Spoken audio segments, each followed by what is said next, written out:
Okay, so let me say hello to each and every one of the participants. It's 4 p.m., so we should start shortly, but let's give ourselves a few more minutes to make sure that everybody is able to join. So we will start in 2 minutes, okay?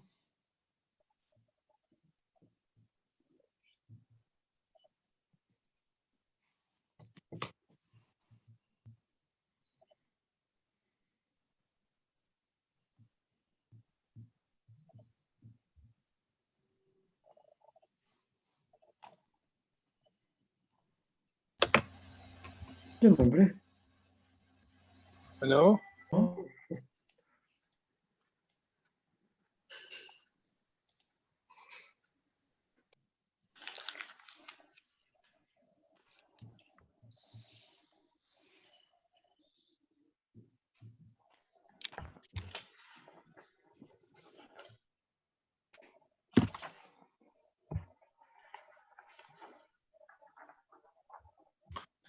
Okay, ladies and gentlemen, dear colleagues, dear Congress delegates, dear guests,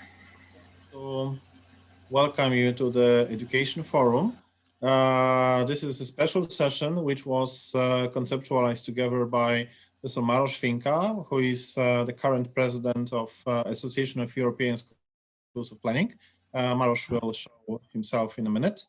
And me, who is the general rapporteur of this year's Congress and the past vice president for young planning professionals in ISOCARP. And we are very happy to offer this education forum as a kind of special session for this for our Congress. And we are very happy also to have the fantastic set of panel participants and even greater keynote presenter and summarizer of our session, for our session. So I will present each and every one of the participants in a minute, along with Maroš. But also let me say that the entire thing is being moderated by Federico Aili from our headquarters in The Hague. So thank you very much, Federico, for your effort. And let's start. Next slide, please.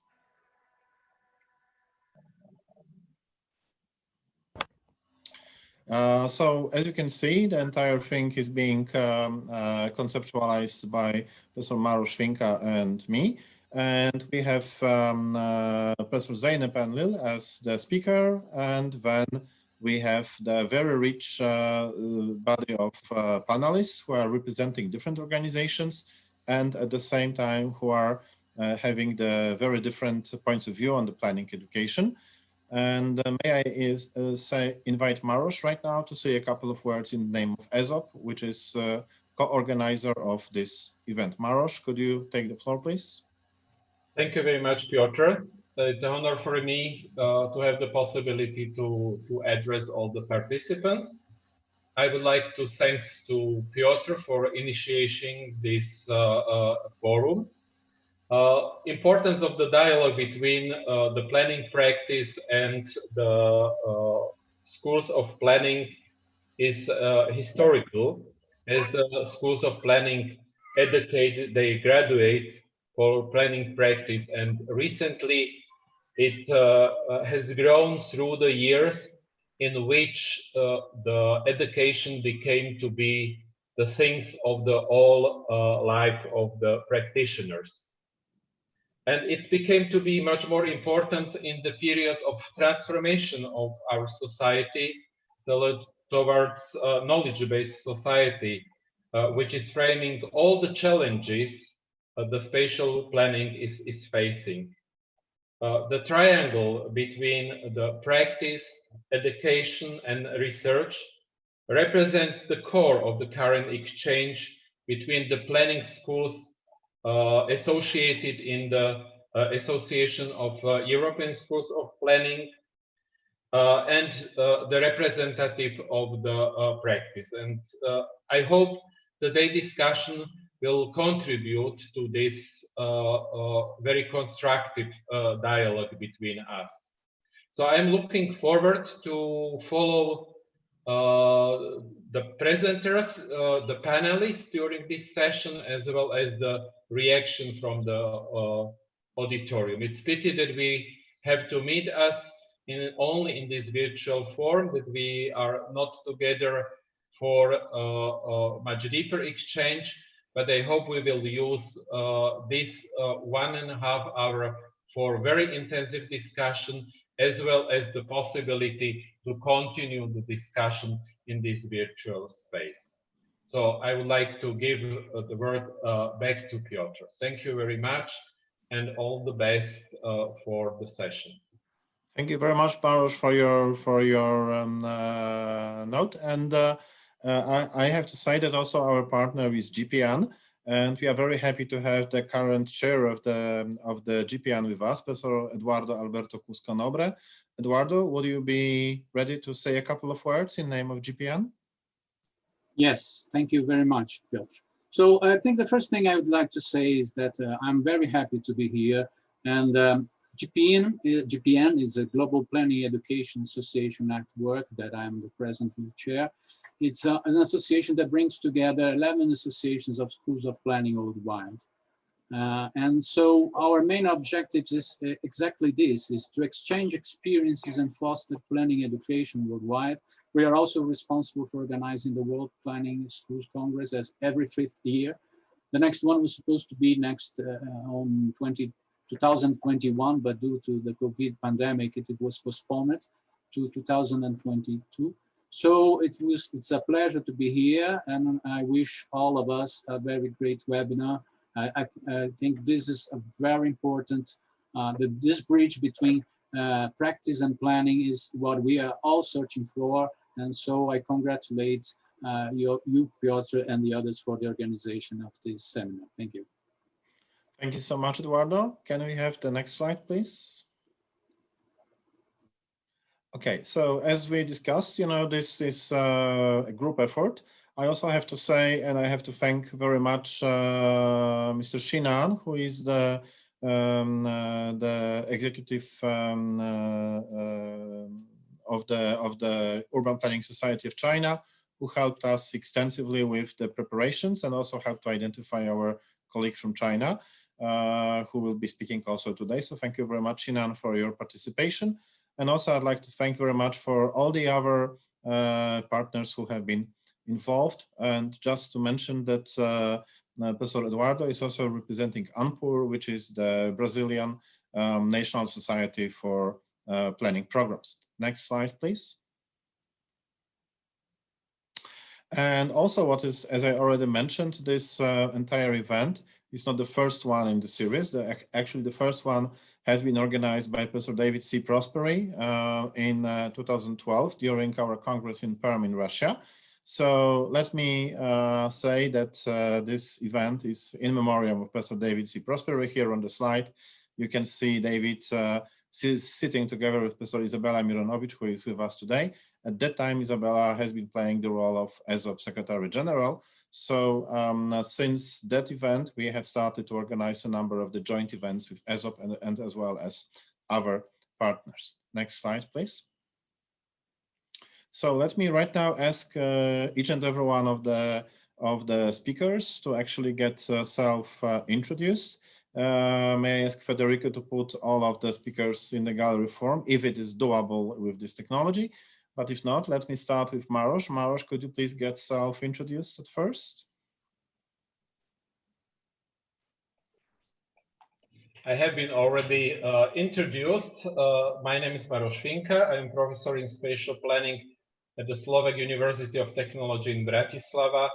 And I'm honored to be for 2 years the president of the Association of European Schools of Planning.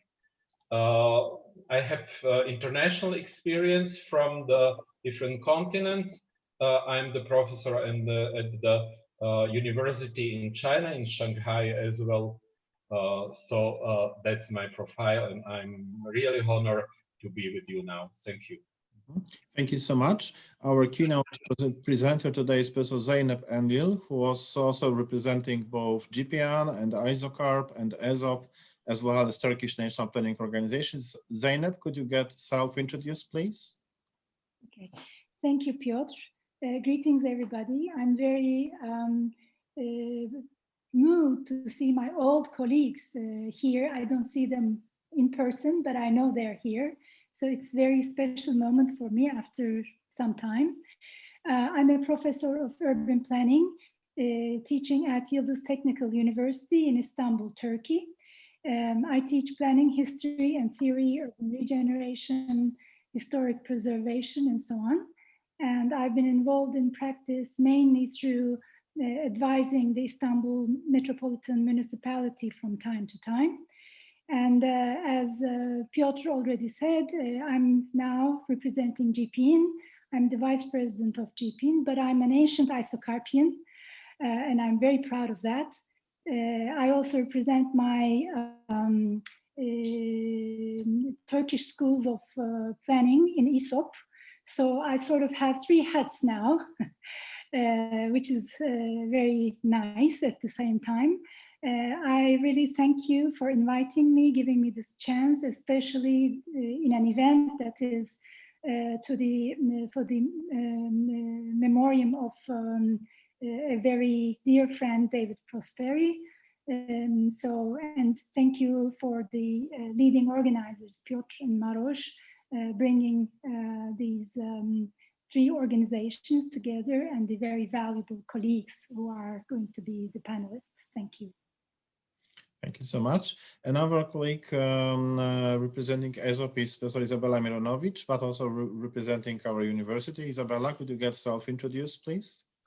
If you don't mind, I will do a little bit more of introduction under the framework of final conclusions.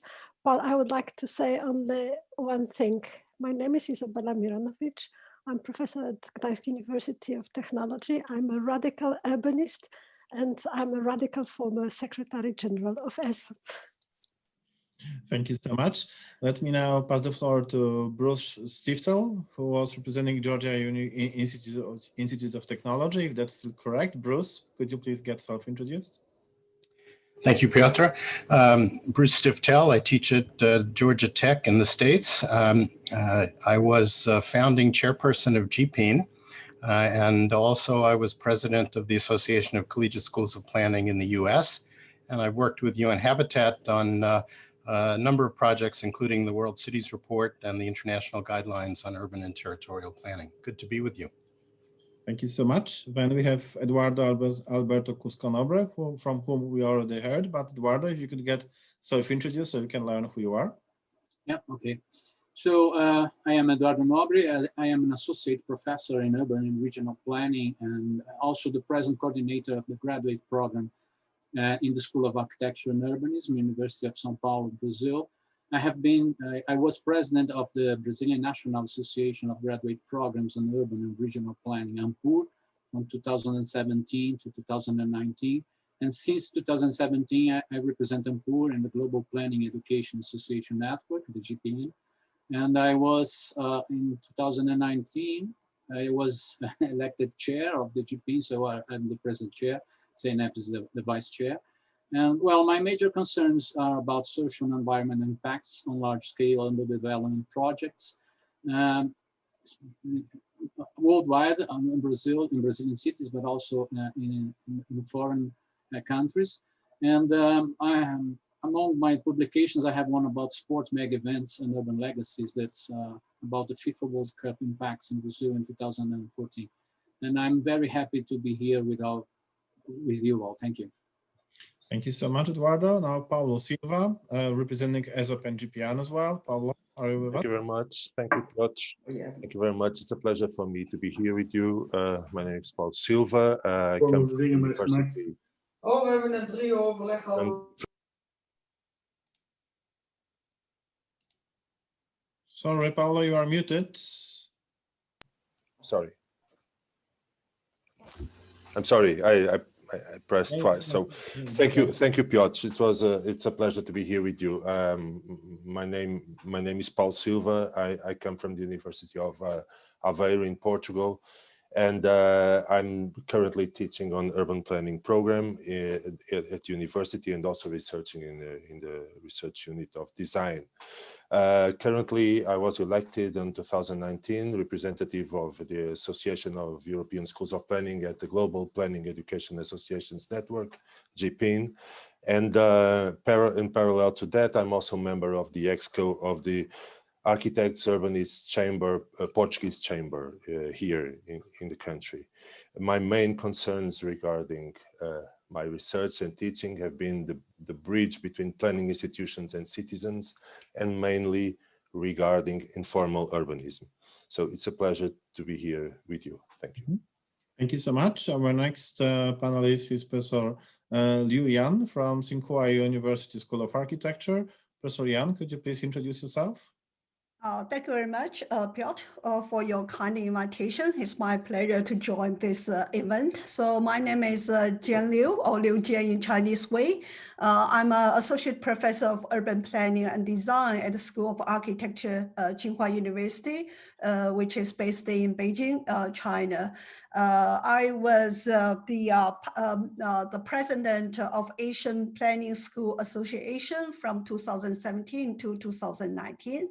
And I was once the visiting scholar at the in a French institute called the L'Observatoire de l'Architecture de la Chine Contemporaine. And I was also the Fulbright visiting scholar at the Graduate School of Design, Harvard University. So at this moment, my biggest interest is actually the relationship between the urban and rural development, and especially with the interest in the rural community development. Thank you. Thank you so much. Our next speaker is Khalid Ali from Cairo University from Egypt. Khalid, could you get self-introduced? Thank you, Piotr, very much for this. It's an honor to be with you all and this great. Hello? Hello? Yes, we can hear you. Oh, okay. Sorry, I thought I was cut off. Thank you, Piotr, again. It's an honor being with you all. I'm Khalid Ali. I'm professor of urban planning and design at Cairo University, and I'm also a former governor of Giza. I've also served in various capacities as vice president in ISOCARP, as well as currently chair of the housing and development company, the Albus Housing and Development Company in Cairo. I also founder and principal partner in a private consulting firm, my own private consulting firm. So it's really a pleasure being among you all, and I hope that this session will put some basis for future education in planning students for in the COVID-19 era. Thank you so much. Now our next participant is Fyodor Kudravtsev, Professor Fyodor Kudravtsev from Moscow. Fyodor, could you get a short self? Okay. Hello to everybody. My name is Fyodor Kudravtsev. I'm an associate professor of the Moscow Institute of Architecture and also managing partner of the private collaborative urban research and projects AFNO Lab. And mainly I'm focused on four, I think, emerging realms of planning, which are management of macro-urban systems in the big data age, legacy and future of the global socialistic city, and city planning through lens of people's behavior and values, and prototypes of space and build forms for 21st century urbanization. I have also projects, I have projects both in Russia and abroad, especially in China, where I'm collaborating now with the Harbin Institute of Technology and with some other universities. And so, generally speaking, I'm trying, hopefully successfully, combining the practice, research, and the education. Thank you. Thank you so much. And last but not least, we have our guest from Qatar right now, Dr. Sławomir Ledwoń. Sławek, are you with us? Yes, you are. So please, could you please get self-introduced? Yes, hello, good afternoon, good evening, good morning, depending on where you are. Thank you for the invitation. It's a pleasure to be here and also see the familiar faces on an ISOCARP Congress on a screen, but still. So my name is Sławek Ledwoń, and I'm an architect, but practicing urban planning and design mainly. So in Poland, I used to work both for the private sector, also running my own consultancy, as well as at the university, Gdańsk University of Technology. And as Piotr mentioned, currently I'm working in Qatar for the Ministry of Municipality and Environment as a planner. And also I would like to mention that I spent 6 years between 2013 and 19 serving as ISOCARP Vice President responsible for congresses and events. So that's just for the short introduction from me. Thank you again for the invitation.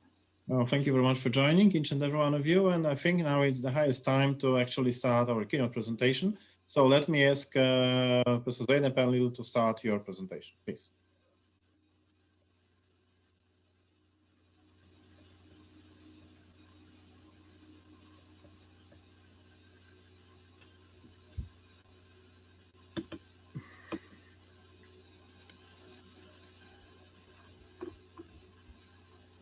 Okay. Am I on? I guess so. Yes, yeah. You're okay. Hello again. For this educational forum, I've been asked to reflect on the key challenges for planning practice. So I will start with that, and then my colleagues will respond from the perspectives of planning education. And we hope to have a fruitful discussion afterwards, reflecting on bridging theory and practice in planning education.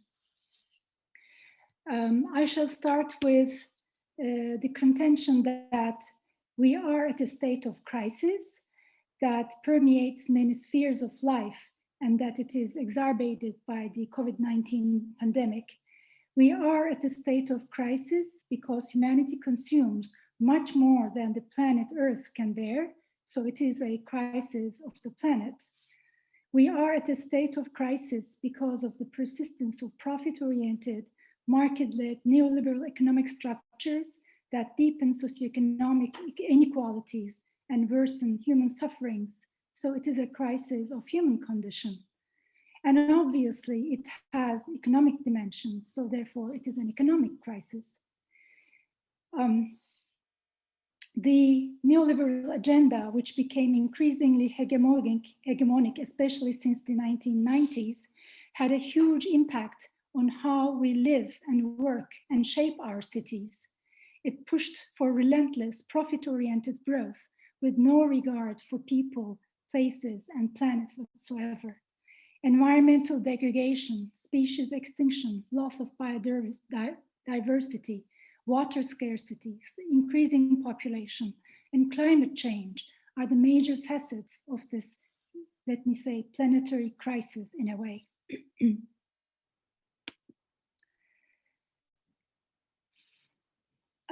In this context, we also see the neoliberalization of nature.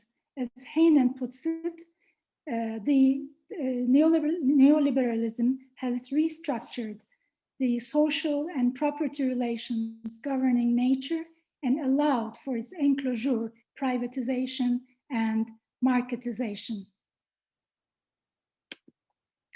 Natural resources long held in trust by regional state and municipal authorities are turned over to firms and individuals seeking profit. And we see that common resources are captured and the communities to which they are linked are excluded from these processes. So we, all over the world, in many places, we see all these resistance movements against the capture of the natural resources. Deregulation strategies in many societies have either led to the withdrawal or significant decline of state control over environmental goods, ecological services, and natural resources. So, for instance, we see the deregulation in the case of codes governing mining, continue to devastate forests, natural areas, and rip the local people from their livelihoods and endanger their health, not only the planet, but also the local people's health. On the other hand, the way we build our cities, the frenzy for profit-oriented speculative developments, high dependence on private car, our energy consumption patterns have all significant impacts on climate change.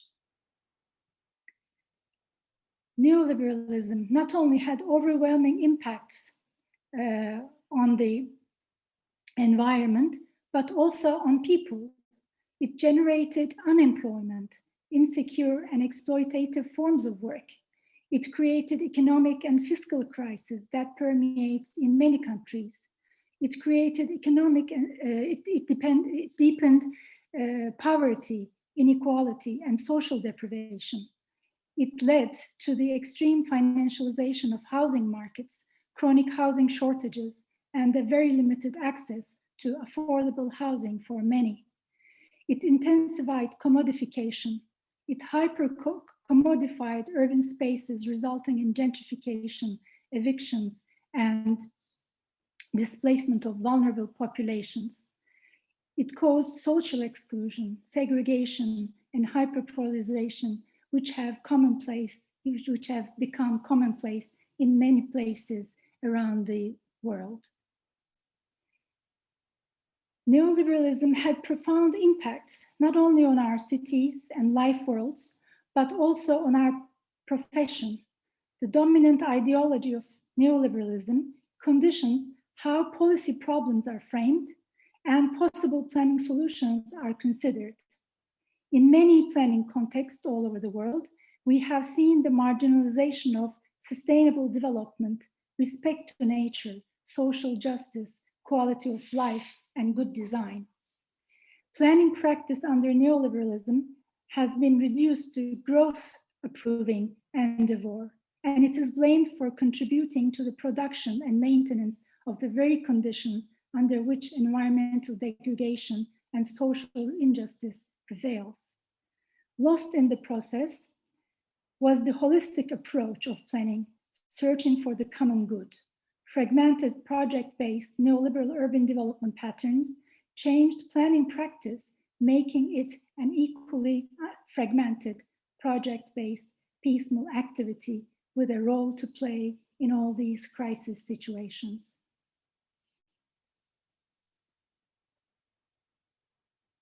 The impact of the present global crisis is triggered by COVID-19, as we all know, and COVID-19 pandemic is a multidimensional crisis combining health, economic, and social crisis. It reinforces existing inequalities and makes them more visible. There are clear inequalities and disparities, how the virus affects various people in the cities. Race and income are key factors that determine who are most affected from the virus and who die from it. The vulnerable groups, such as the urban poor, the elderly, have been hit much harder. The pandemic made more visible the unjust spatial distribution of services, social infrastructure, parks, and open spaces. Access to them was also unequal. At the same time, new disparities arose, for instance, between professionals who could work from home and those factory workers who had no choice but still go to work using public transportation, and so therefore vulnerable to the virus. There was another disparity, for instance, between furloughed formal workers and the self-employed who lost all income during the lockdown process. The fault lines of inequity and poverty have been vividly exposed and have deepened with the economic impact of the pandemic. The future of cities became uncertain and constrained by diminishing revenues due to the economic downturn and already limited infrastructure services. New ways of living, working, and doing commerce will surely transform our cities. We have been all working online, shopping online, and doing everything online. But to what extent these new ways of living, working, and doing commerce will prevail? For instance, will these trends follow out our city centers? Are we going to be faced with another generation of renewing our cities, regenerating our city centers? So that's a major threat, for instance, perhaps that is awaiting us.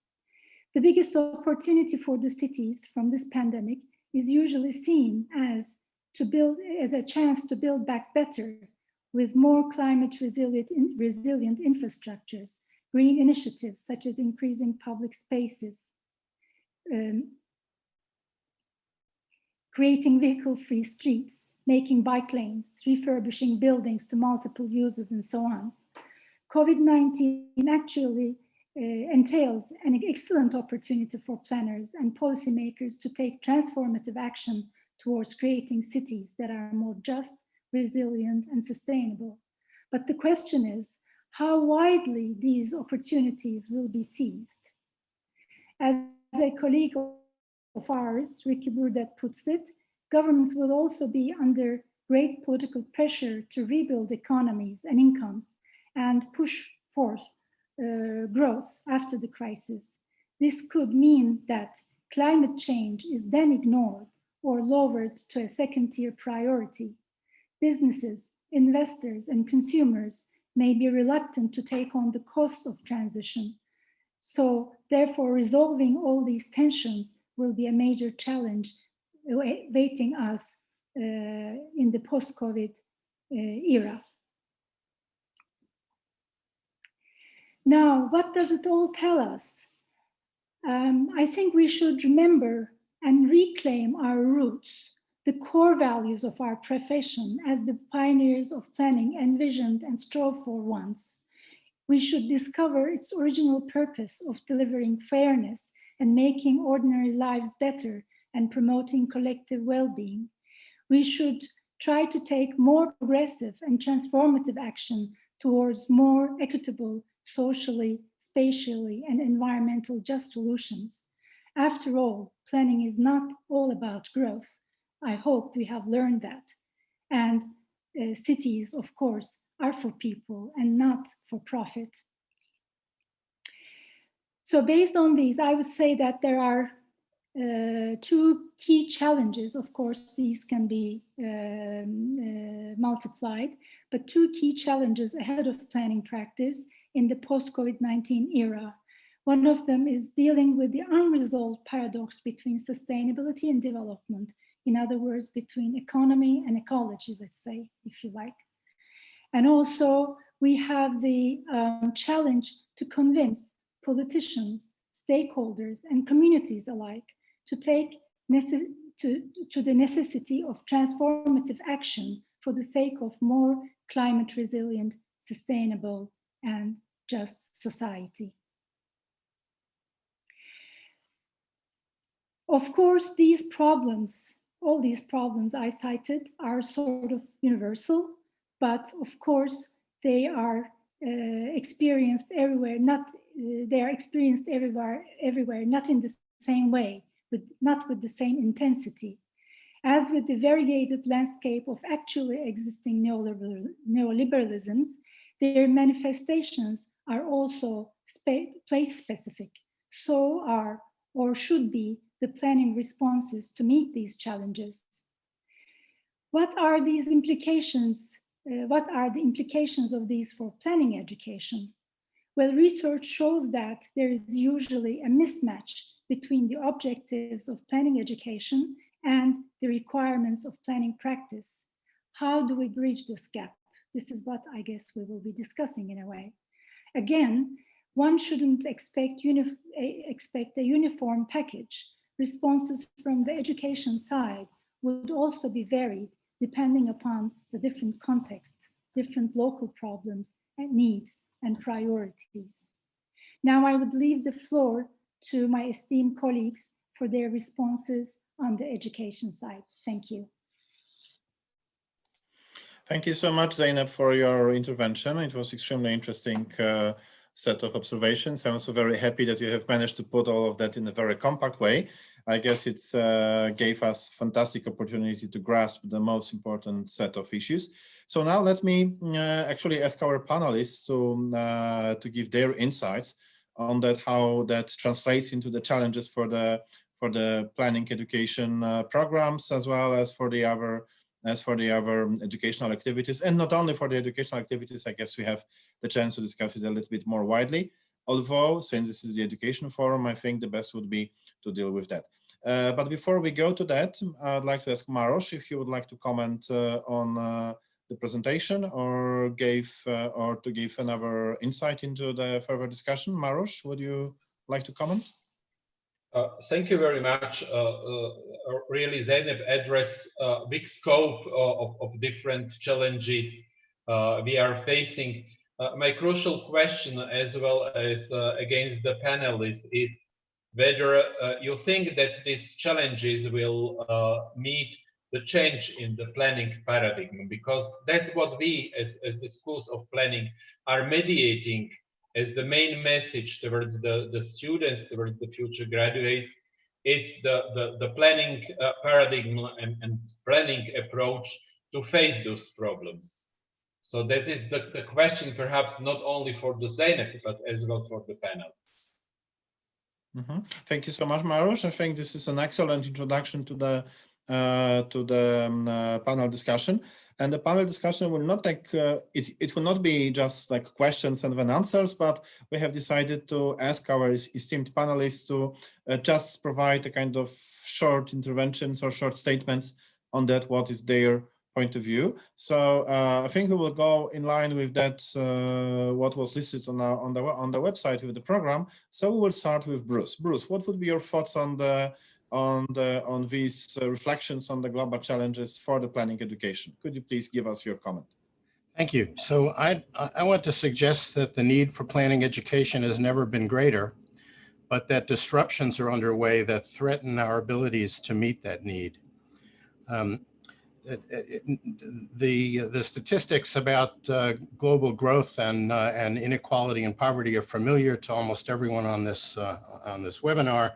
We expect 2.5 billion new urban residents by mid-century. There are something like 900 million slum dwellers in the world, 2.5 billion people who don't have adequate sanitation, something like 200 million climate refugees expected by mid-century. These are enormous challenges for us.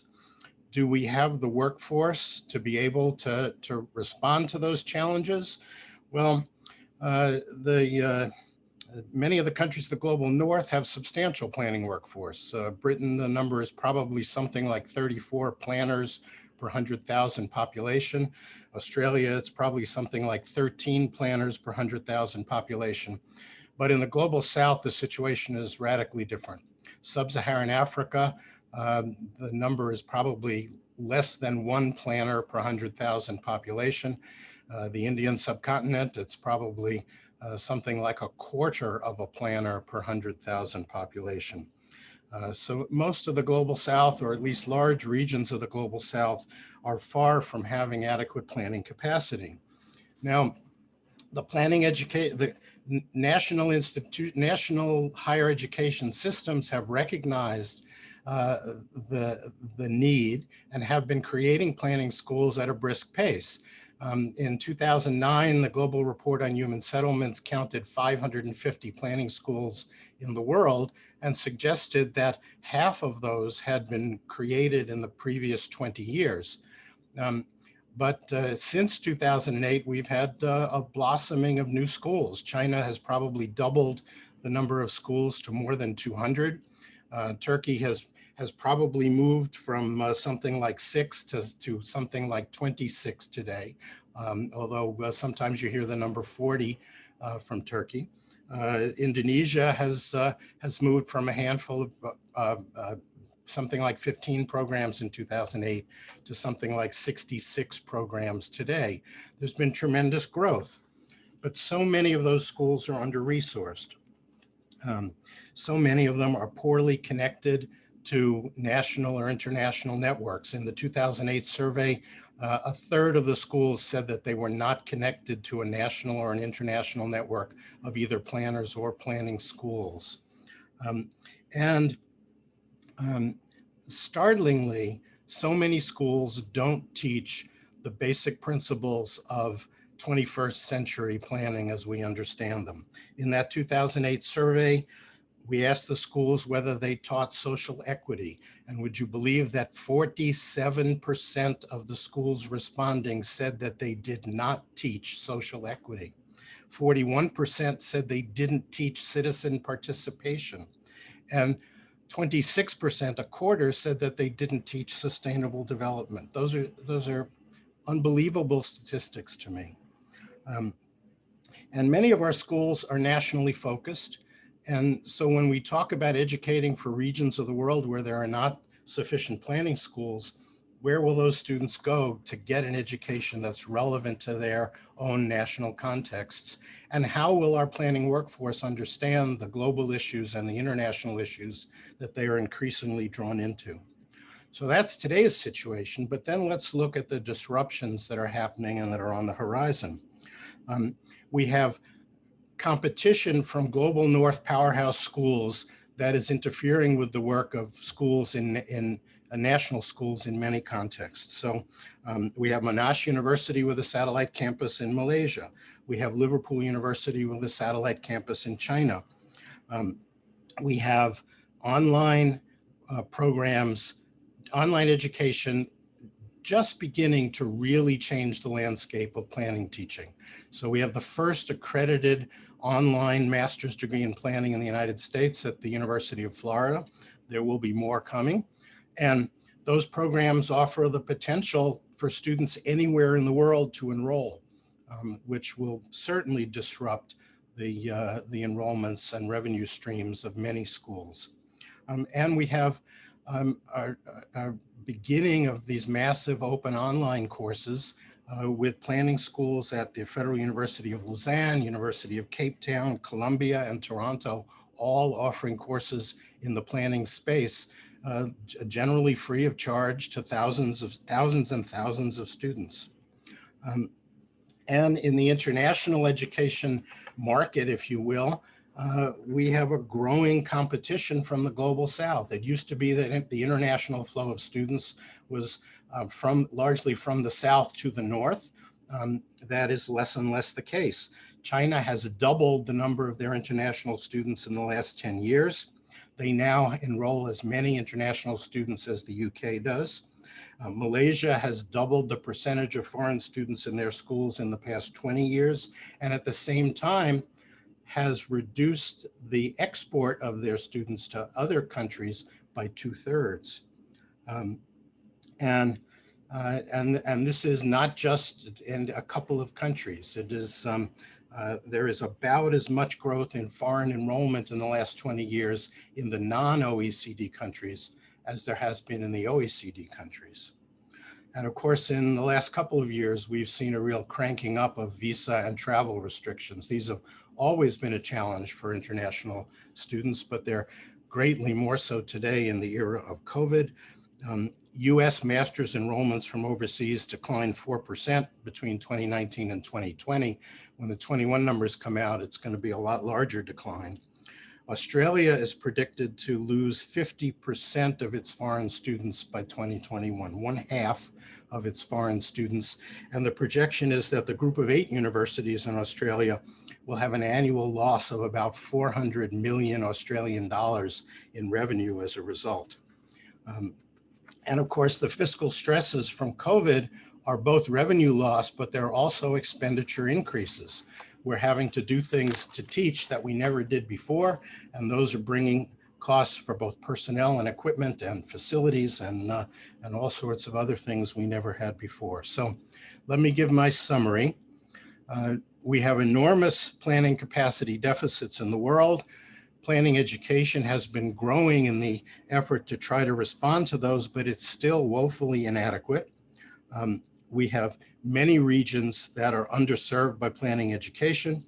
We have many schools that are under-resourced, and too often these schools are not teaching the best global practices. And beyond that, we have current disruptions that threaten to reduce school revenues and enrollments. This is a crisis that demands organized action and political engagement by our professional associations and our supportive stakeholders. We need stronger international networks of schools to share information and resources, but we also need a profession that has too long assumed that universities would nurture it, that the universities would nurture the profession. We now need to recognize that our organized profession and our professional agencies and firms need to be working to support our schools and advocate for our schools with their national and state governments. Thank you.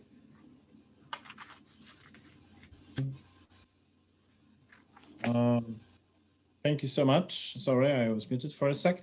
Thank you so much, Bruce, for your insights. And now let's move to South America. Professor Eduardo Alberto Cuscanobra. Eduardo, could you give us your insights into that? Okay, thank you. Well, I totally agree with Bruce and also with Zeynep, and thank you, Zeynep, for this presentation of hers. I think the main point she did about neoliberalism in urban planning is worldwide. It's something that is affecting, I think, all the world, and what we see around the world is the many countries destroying their planning, the ones that have, of course, they're destroying the planning associations and their planning framework in order to allow the capital to flow free around the world. So I think this is a major point that she did that's quite important to remark. But as I come from a global South country, I think I'd like to start my saying, trying to see from that point of view. Yeah. Of course, the bridge between the planning, education, and practice is quite important. It's very important, and we have to work on that very strongly. But I think the discourse of planning, education, and practice, most of it, especially for maybe the middle-income countries that has already some sort of planning, education, and planning institutions, many of these discourses borrowed from global north. Yeah? Of course, sustainability is a major importance subject to both global north and global south countries. However, what sustainability means may vary from country to country, and especially if you consider the huge differences between North high-income and South middle and low-income countries. For instance, whereas in the many North countries, the sustainability issue is quite related to reducing fossil fuel dependency caused by the 1950s suburban model based on the automobile. In the South, adequate access to sanitation seems to be the major problem that affects the environment. Just as an example, if we consider the oil consumption by region in 2019, we see that Asia, Europe, and North America consumed about 41 terawatt-hour equivalents of oil, almost 7 times more than Africa, South, and Central Americas together. That accounted only for 5.6. This is data from the British Petroleum World Energy Statistical Review. On the other hand, at least 1/3 of the global South population lives in slums, and less than 40% have access to sanitation, and almost 50% live with less than $5 a day, as you can see in the World Bank data. And this puts a major concerns about the sustainability issue in the global South that must be addressed when you're talking about planning education and planning practice. And taking into consideration, for instance, my country, Brazil, it's estimated that at least 1/3 of the households present some sort of inadequacy, considering land tenure, excessive density, lack of infrastructure, toilets, and other facilities, reflecting, of course, the country extreme inequality. Half of the collected sewage is not treated, and conservative estimates concludes that at least 2% of the GDP is spent in traffic jams. And this is amazing because if you consider Brazilian history, we had a long tradition in favela upgrading and titling, and the Curitiba BRT model has become an international example that's to be followed. So that poses a question, why can't get it done? Yeah. So generally precarious housing occurs on metropolitan fringes with great environmental damage, and they are generally, these areas are generally inadequate urbanization. However, whereas there are millions of people living on precarious conditions on these areas, we have almost 8 million vacant households in Brazil. This is 15% of the housing stock. And most of them are located in the central areas of the cities, where you have all of these services and infrastructures. We had the federal law from 2001, it's called the City Statute, that ruled urban planning on a national scale and defined that any vacant land and households that do not accomplish the social function, and therefore they can be expropriated. So what can be done? Actually, there has been some advance concerning urban planning, education, and practice since the 2000s. Because of this new federal legislation, many countries across the country have prepared, many cities, across the country have prepared the master plans with higher concerns about sustainability, relating to penalizing vacant property, implementing housing policies for the most excluded, and implementing also less polluting public transport modes. However, all these gains are in jeopardy as the present extreme right federal government is changing urban and environmental federal legislation and destroying governmental control and inspection agencies. So it's not only about urban planning, education, and practice, but it has to do with politics in all levels and the political power that high-income classes have in defining urban policies, as the car culture is still very powerful within them, and also the private property, especially in Brazil, is almost sacred. But considering urban planning education, there is an urgent need to review our curricula, as the traditional North authors and techniques still prevail. And I'm not talking about the modern ones, the recent ones, but the old ones. So we also did a search in our courses syllabi. We have 70 programs, graduate programs in urban and regional planning. And for our concern, traffic standards and zoning regulations still play an important role in both of 1,080 courses syllabi that we searched. We had first ranked citation for zoning and master planning, and 169 of them, whereas informality, for my surprise, did not appear at all. In all of this program syllabi, you didn't see the word informality, and this is a major issue in Brazil. So I think my main message here is that we want to build this bridge on a global scale between education and practice. We must review both of them, and specifically in the global North, we must learn for our own reality, and we must decolonize practice and education so we can deal with the real problems that affect our environment, fighting, of course, urban elites' interests that generally has little to do with sustainability. I think that's what I wanted to say. Thank you. Thank you so much. Thank you so much, Eduardo. Now let me pass the floor to Paolo Silva, representing also AESOP and GPM, coming from Portugal. Paolo. Thank you, Piotr. Thank you very much. Thank you, Zainab, and the previous speakers in this panel.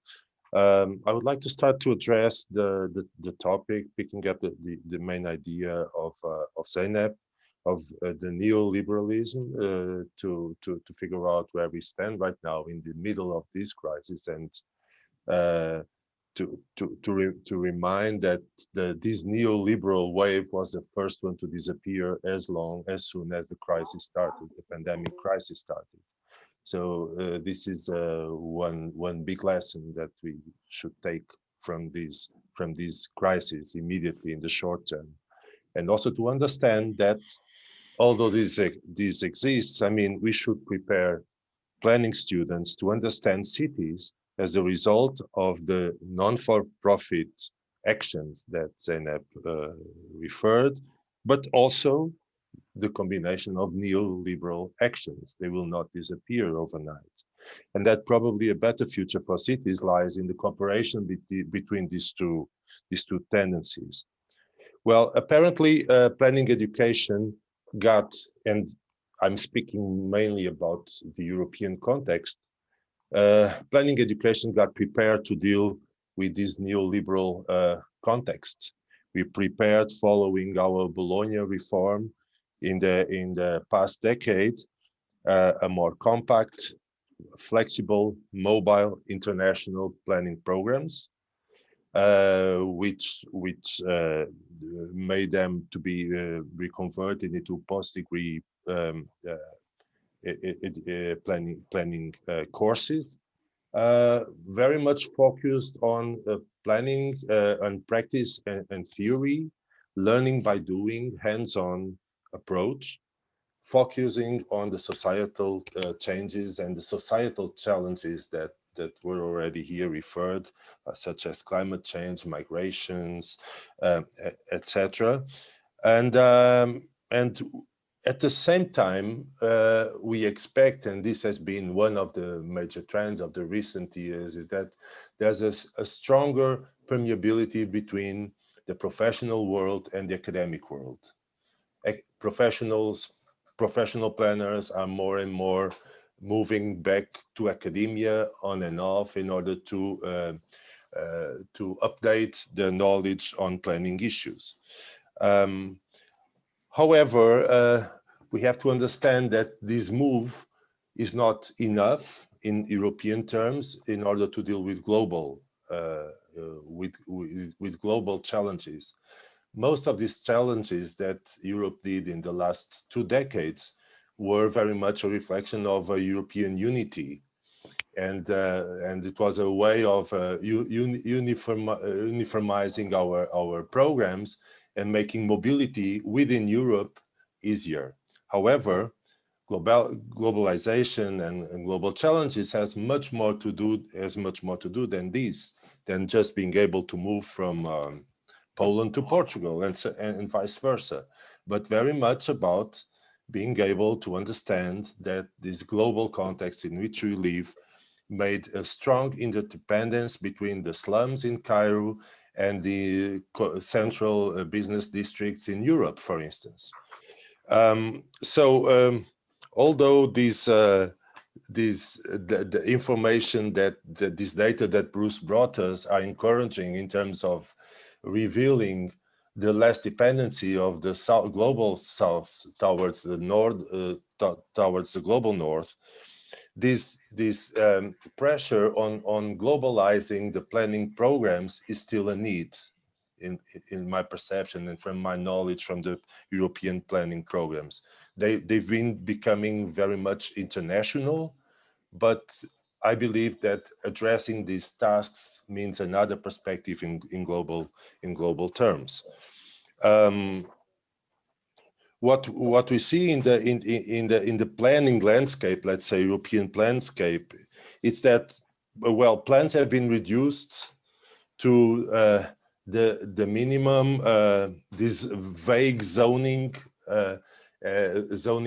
environment in which then the neoliberalism navigates, and planning programs are still teaching, but they need also to conquer planning students, teaching that planning is not just about zoning, that planning is about urban design, and the physical space needs to be needs a new investment from the planning education perspective.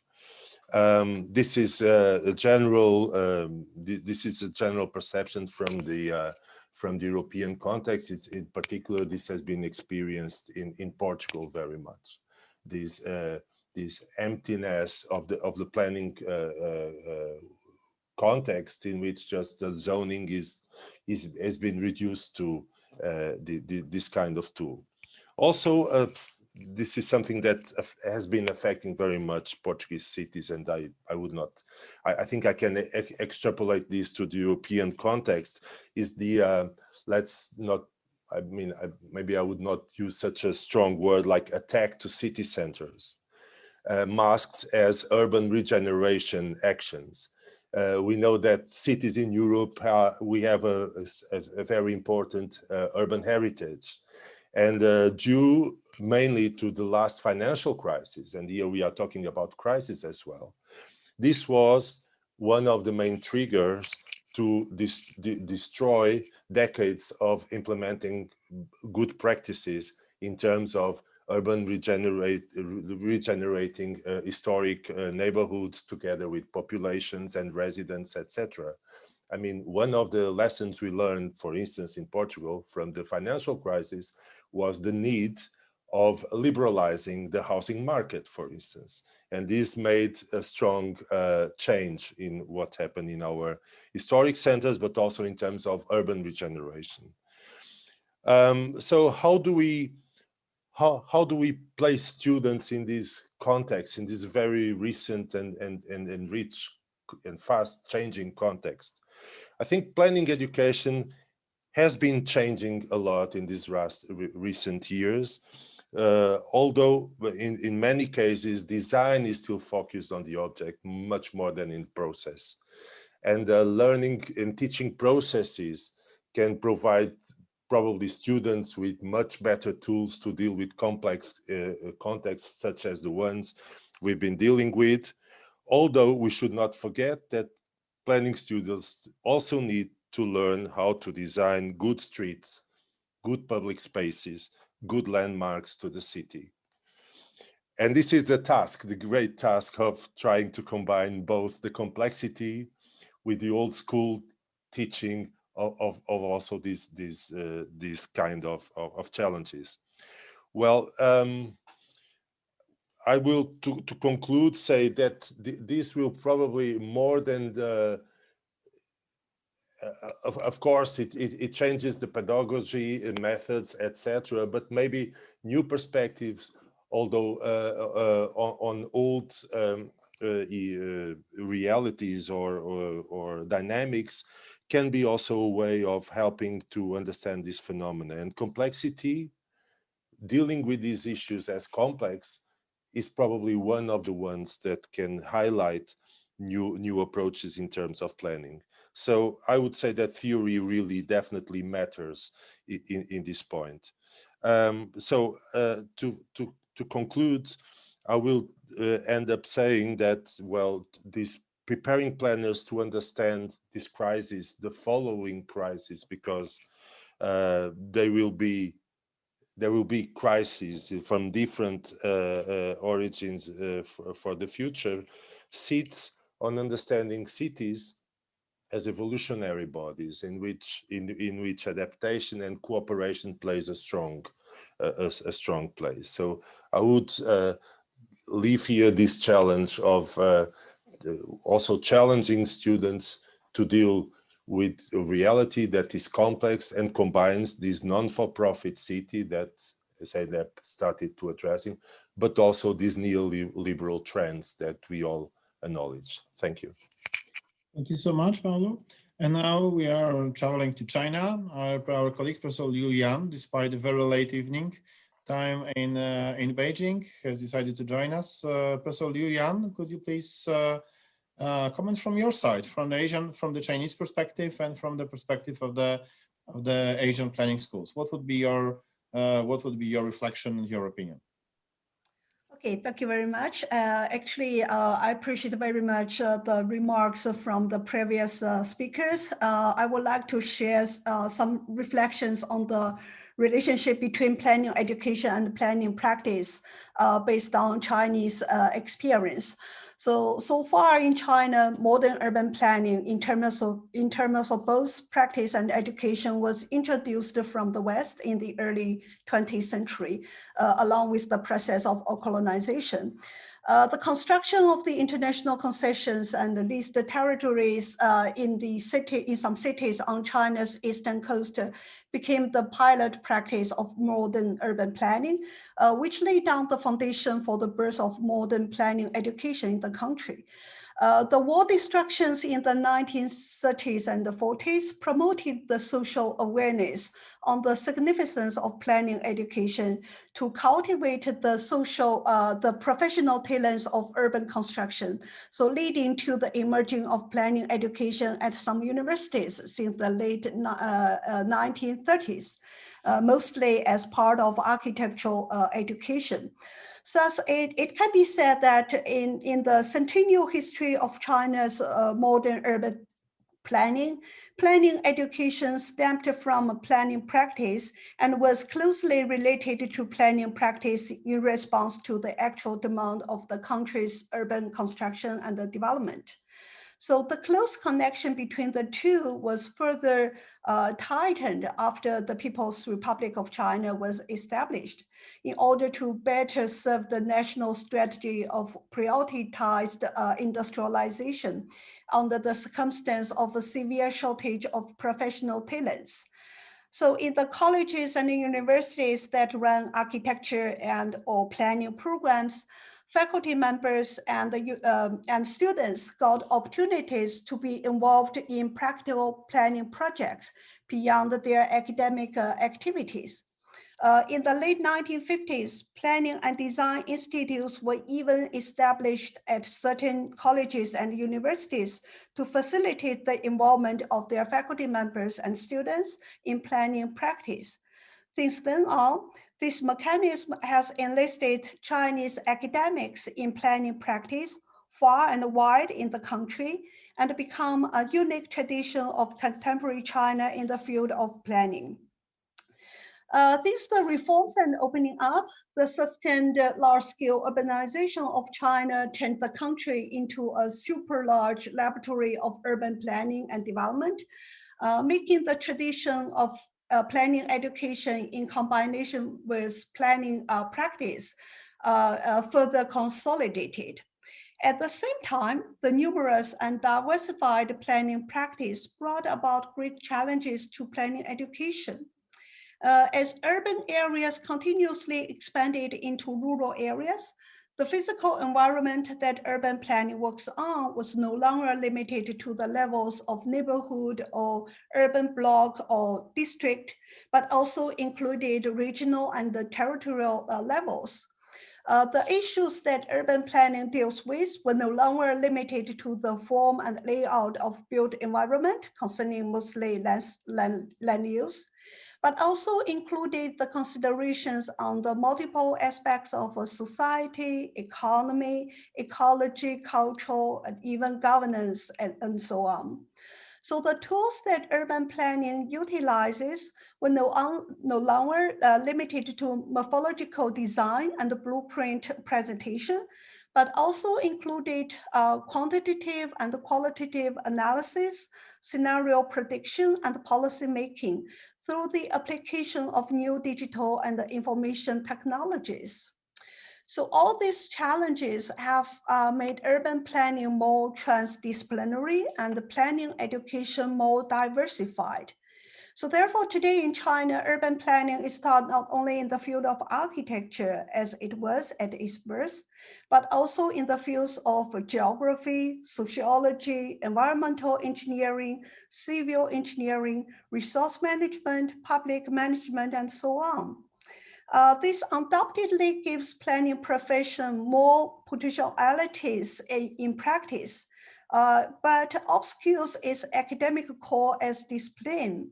So in the past years, especially after 2018, when Chinese central government decided to restructure its ministry in charge of planning and establish a new territorial and spatial planning system to replace the traditional urban planning system for purpose of promoting urbanization of high quality.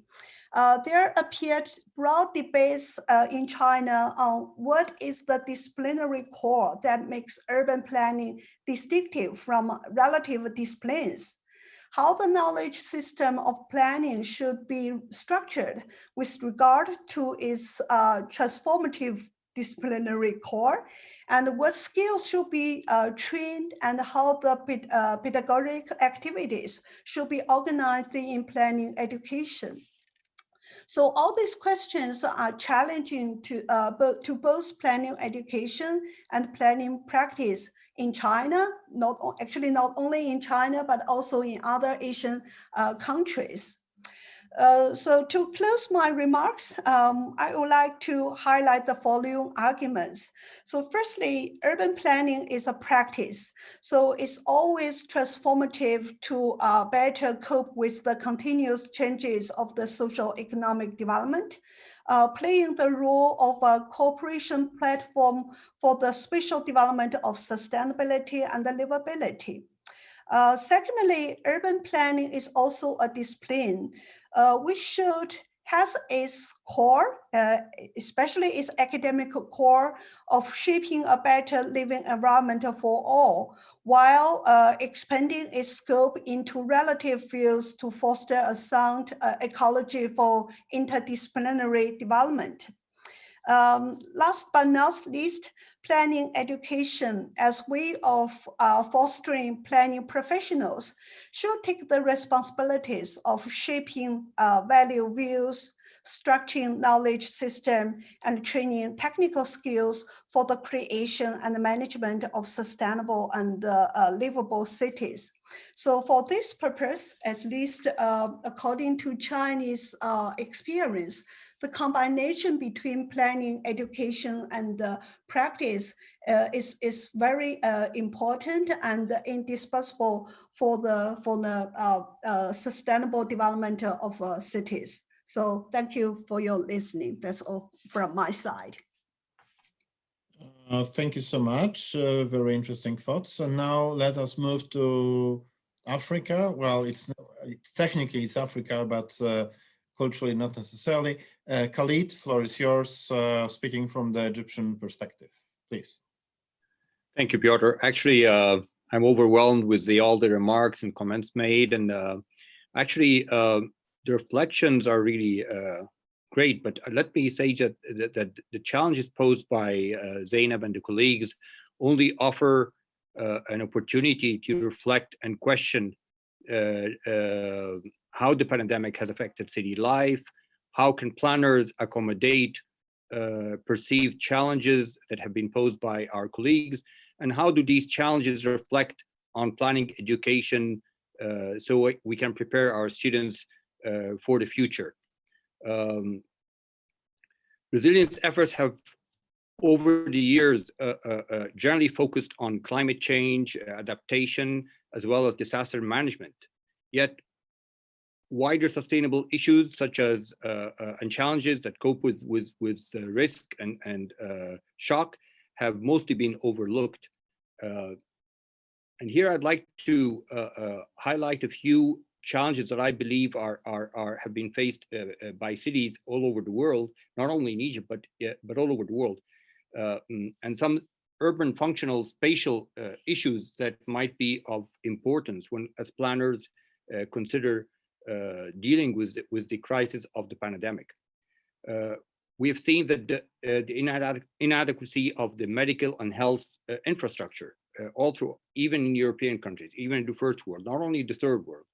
We have seen that excessive urban densities have become a problem, overcrowding,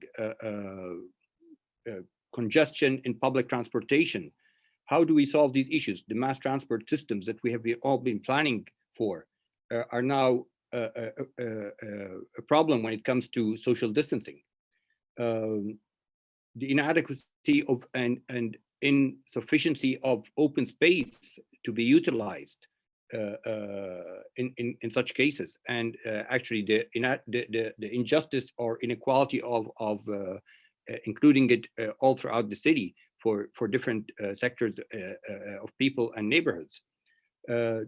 We've seen the limitations of public amenities in general, and how they weren't able to cope with most of the issues related to the pandemic. We've also seen the inability of the public service to adapt to the pandemic. For example, makeshift hospitals and so on. So we don't have these space buildings will not be able to be utilized for the other services as hospitals or whatever.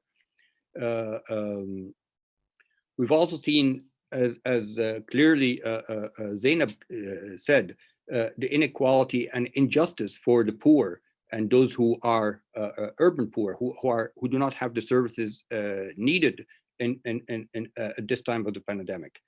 So these new inequalities have also affected many people, especially in the third world nations.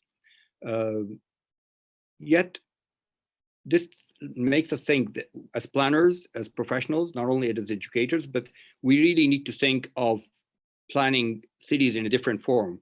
instead of planning cities, maybe we need a paradigm shift. We need to look at sustaining communities instead of planning cities.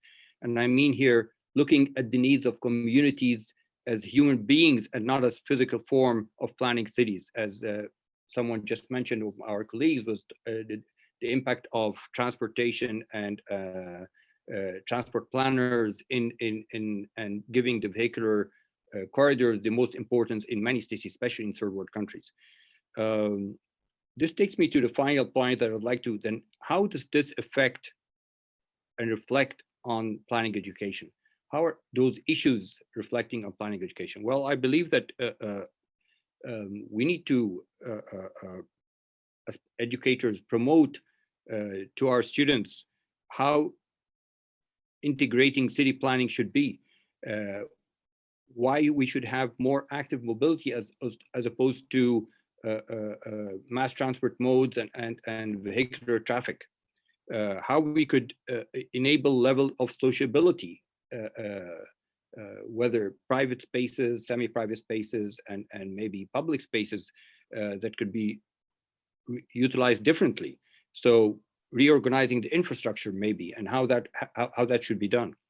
We should look at how we could move from mega cities to more self-sufficient urban villages, maybe with a local lifestyle, where we have our small markets that we had many years back, where we have instead of the hypermarket, we have the local markets where people could go to, where we don't have this crowdedness, we don't have this, we just go, we don't have to drive to go to a hypermarket, but instead walk a few meters and to the local market. We should consider engaging the community and teach our students how to do that. As clearly Bruce was saying, this is an issue in many, many schools that we don't even actually cater for. So how do we engage the community in the decision-making process? How are their opinions important? How can we make our students not only think critically, but also analyze and provide for adaptability, that the plans are adaptable. They're not this stiff plans that are fixed. So how these plans could be crisis ready in case of shock. How we could utilize and salvage unused space and buildings in case of shock and in crisis. We should also, we've seen the importance of ICT, information communication technologies, and how that was important, online shopping, patient monitoring, distance learning, all that. So how we could even establish that and its impact on the planning of cities. Also, I think one of the important issues is crisis preparedness. I mean, we should teach them how to prepare for such issues. There should be a plan in hand that is available and made available to residents of the cities, and even in identifying those safe zones that people could go to. So I think there is a very much need that we integrate these experiences and these challenges in the planning education process, for students to get a feel of how to deal with issues that have major impact on human beings, not on physical issues. Thank you. Thank you so much, Khalid. I think that there are some very important points in your part, especially regarding this adaptability to the different crises which we are facing also now. So we cannot meet in person, we have to meet online. This is one of the outcome of that. And I think it's nobody expected that, you know, even a year ago, right? So this is what it happened. Well, okay, we have two more interventions. One from Fyodor Kuravtsev from Moscow. So you're flying to Russia right now, at least virtually. Fyodor, could you give us your short statement, please? Yes, thank you, Piotr. And so everybody is welcome to fly really when it will be possible. Yes, it will be. I hope you would enjoy it in the future and the nearest future. So I'd like to think, first of all, I would like shortly to ask my colleagues, which really contributed to my short intervention. So there's a professor of Moscow Institute of Architecture, Galinskaya, Krasheninnikov, Gandelsman, Druzhinina, and Petrovskaya, and my colleague from the Moscow State University, Professor Kovtaradze, and also my colleague from Harbin Institute of Technology, Sioan Zhu, because my intervention will be also based on their ideas, some proposals and experience. I would like to start from the, I think, one of the key statement of AESOP, that we are now in a crisis. So I think it means that the practice has no already solutions, yes, because it means that the crisis is something new. I mean, it's a problem, and also it's starting of something new. So the practice, I think, is not yet ready for that. But so in this case, I suppose that education might be kind of a source of new ideas and new paradigms even, and maybe some new solutions, because we need to find some new opportunities, yes, to solve the crisis. And therefore, the one of the key, I think, task of the planning education is to utilize energy and creativity of students to find and explore these opportunities and transform them into new ideas and solutions. And so I would like briefly to point out some most maybe important opportunities from my point of view that we should take into account. So the first one is, of course, technological advancements, which we all experience now, like information and transportation and biotechnological technologies, because all of them are really instruments for developing new urban forms and just new spaces and some types of mobility, for example. The second one is the new lifestyles, which are based on these new advancement, new technologies. Of course, we all experiencing now the possibilities of, for example, distant working, distant learning. Generally speaking, I'm trying to name this new space like a zero space, because we can have every services, almost every activities in only one place, just in our apartment. And maybe one of the most important is that we can speak about the kind of shift in the scientific perception of the world from, say, quantum relativistic to the kind of ecological and humanistic one, which means that from this point of view, each individual human being is integrated and linked to a complex whole of the mankind and the whole ecosystem. So it facilitates the kind of approach based on interdisciplinary studies and design. And so I decided it might be some use if I'll give you some examples from my experience, what kind of new approaches we're trying to apply just to explore with our students kind of these new opportunities and try to develop some solutions for practice. For example, so I have selected three main, from my point of view, topics the education might be focused on. The first one is, say, new spaces and urban form for 21st century urbanization. So why it's so important? Because they say we all see that old model urbanization, okay, let's say neoliberal urbanization, is exhausted, but there is no any new one. So and this problem is, I think, most important from already urbanized countries and maybe urbanizing countries. So what we are trying to do, for example, in the Harbin Institute of Technology, we introduce so-called design education based on design without prototypes. So generally speaking, is to give a task where there is no yet solutions. Yes, to face students with a situation when we can't find any already analog to study, and so they need to develop their own. For example, you can do it from the what-if scenarios, like say, okay, let us imagine that cars will fly tomorrow, yes, and so how the cities will be changing. It is also, I think, will teach them about the problematization and goal statement, because in this new situation, it's very important, I think, to find the key problem to be solved.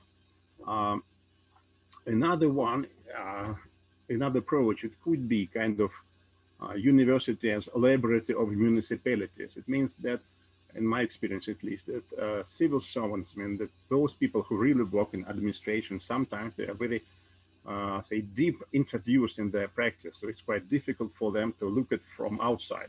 So if you bring them in the university to, say, more free and more creative atmosphere of university, it brings them more inspiration and bring them some new ideas.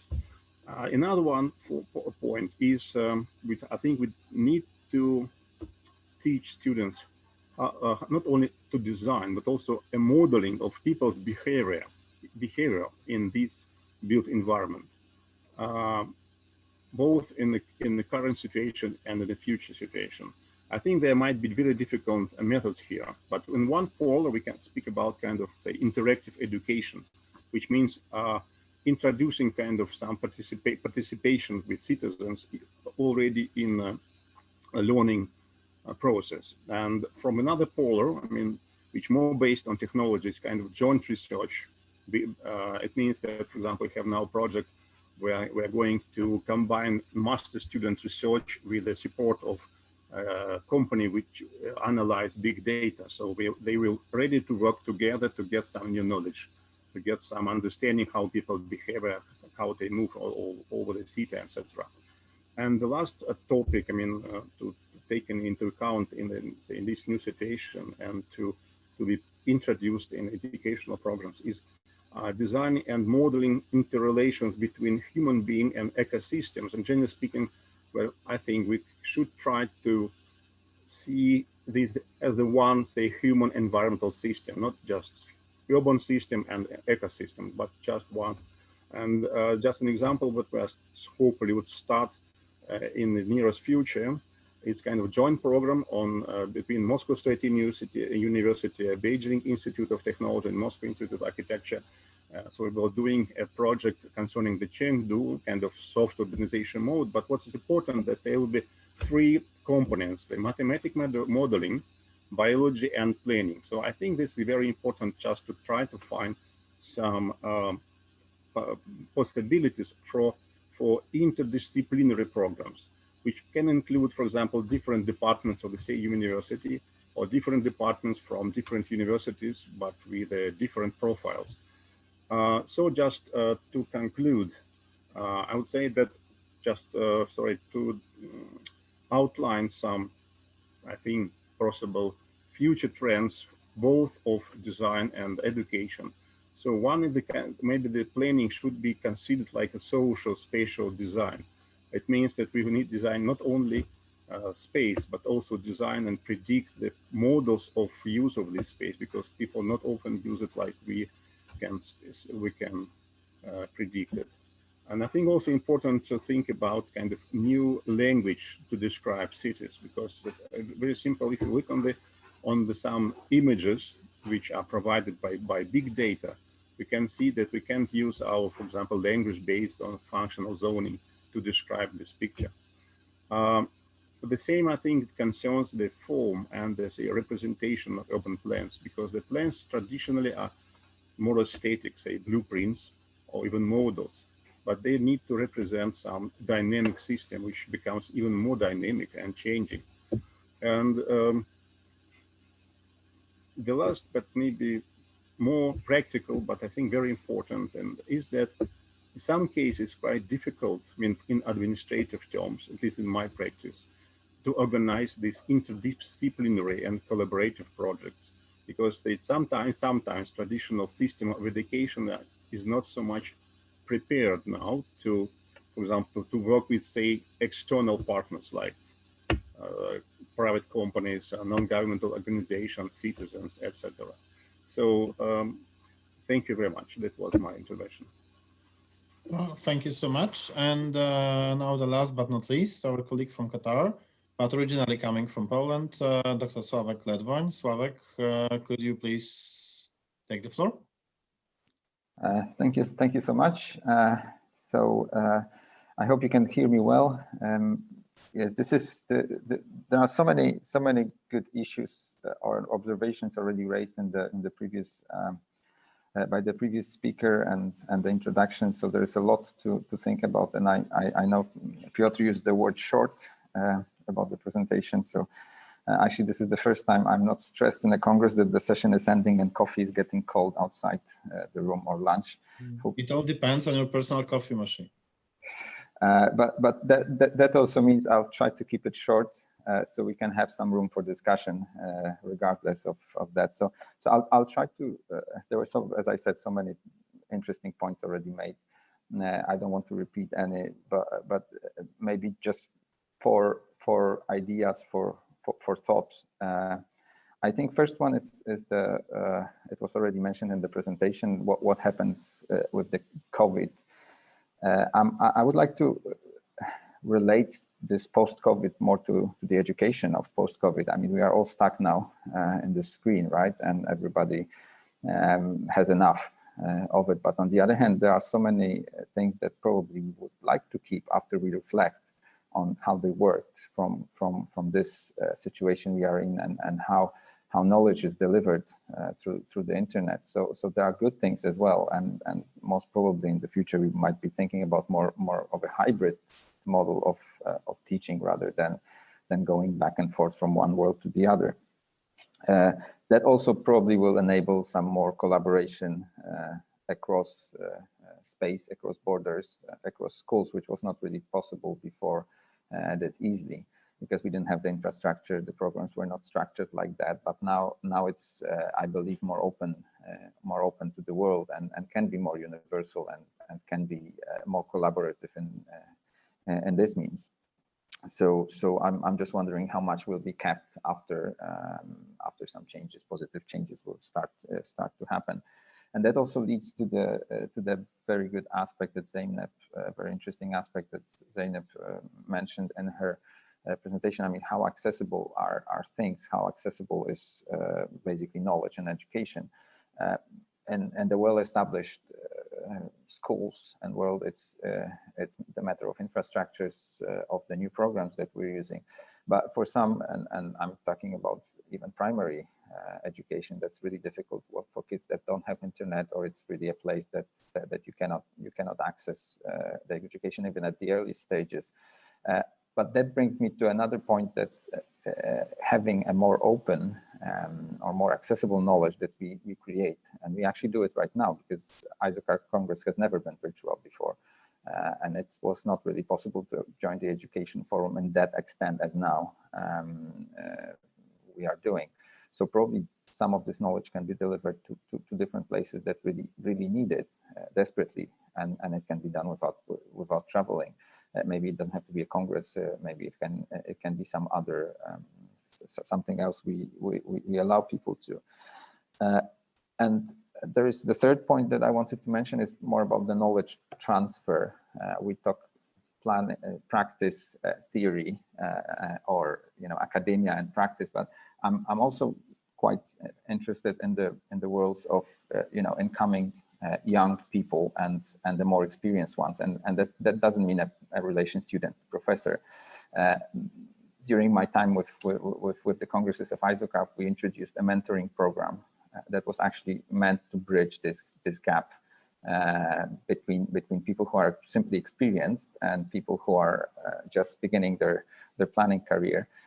And we had various options of mentoring the papers, or even mentoring sessions at the Congress itself, where it's made easy to approach someone who's experienced and talk about not only the practice itself or the practice theory, but also how you do planning in different places. So this networking issue is really important, and I also would like to stress that ISOCARP has this great strength of promoting this for quite a long time.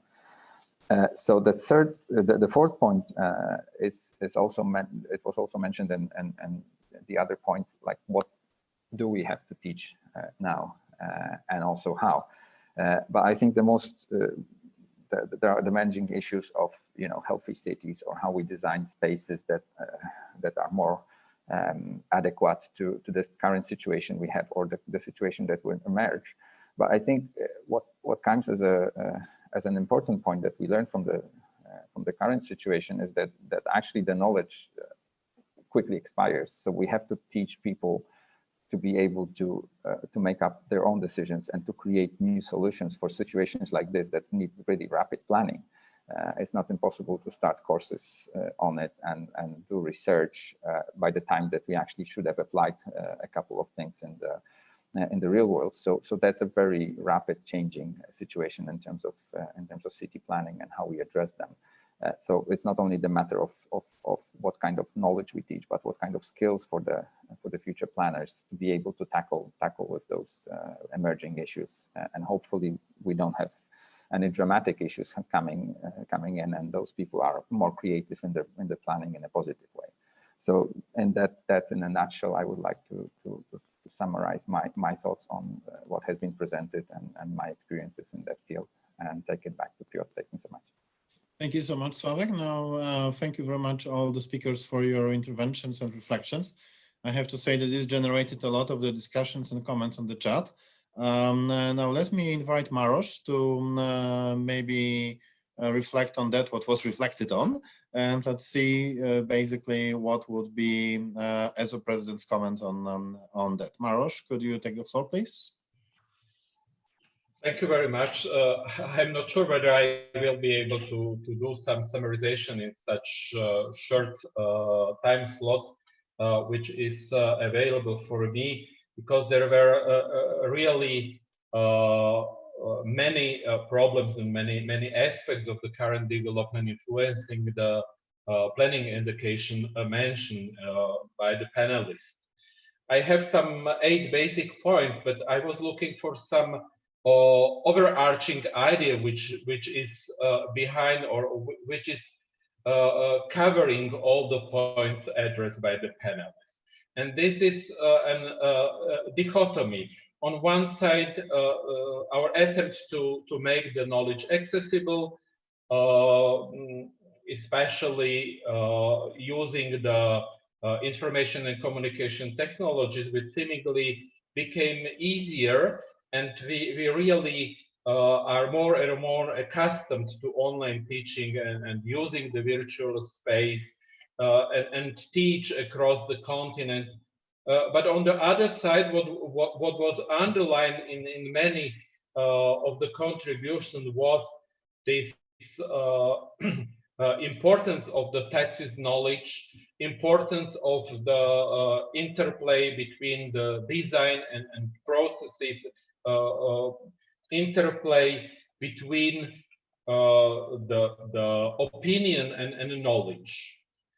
So I guess this is one of the ideas which can be the core idea for the next meeting on planning education, perhaps during the in-person Qatar conference next time. I would like just very briefly to point those 8 points. The first point we address is the role of planners in joint responsibility development between the planners, politicians, developers, civil society actors for adequate response to current challenges, as Zeynep mentioned. The second was the question of the planners as co-guarantors of just in access to limited resources, in sharing the benefits from the development, in access to quality of life. And the third was as well the position of planners as pioneers in the change of growth paradigm of the development. So the understanding, for example, even the crisis is the challenge for qualitative change of the development paradigm. The fourth point, what has been addressed, is the new positioning of planning in the world of uncertainty, with multi-stakeholders, with plenty of actors of the development with their different needs, interest, behavior.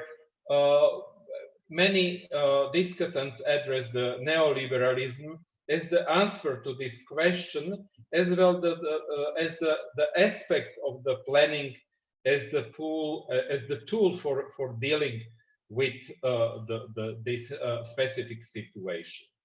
The fifth point I noticed was the answer how to develop the global planning workforce, reflecting all the challenges for planning practice and for the education.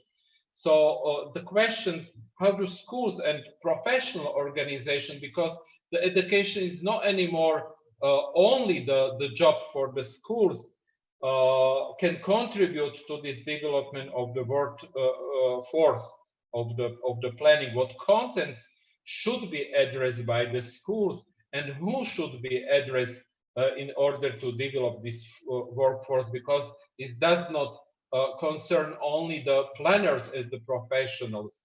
And the question is what educational means are appropriate to develop this workforce. And this is very closely interlinked to this dichotomy we address.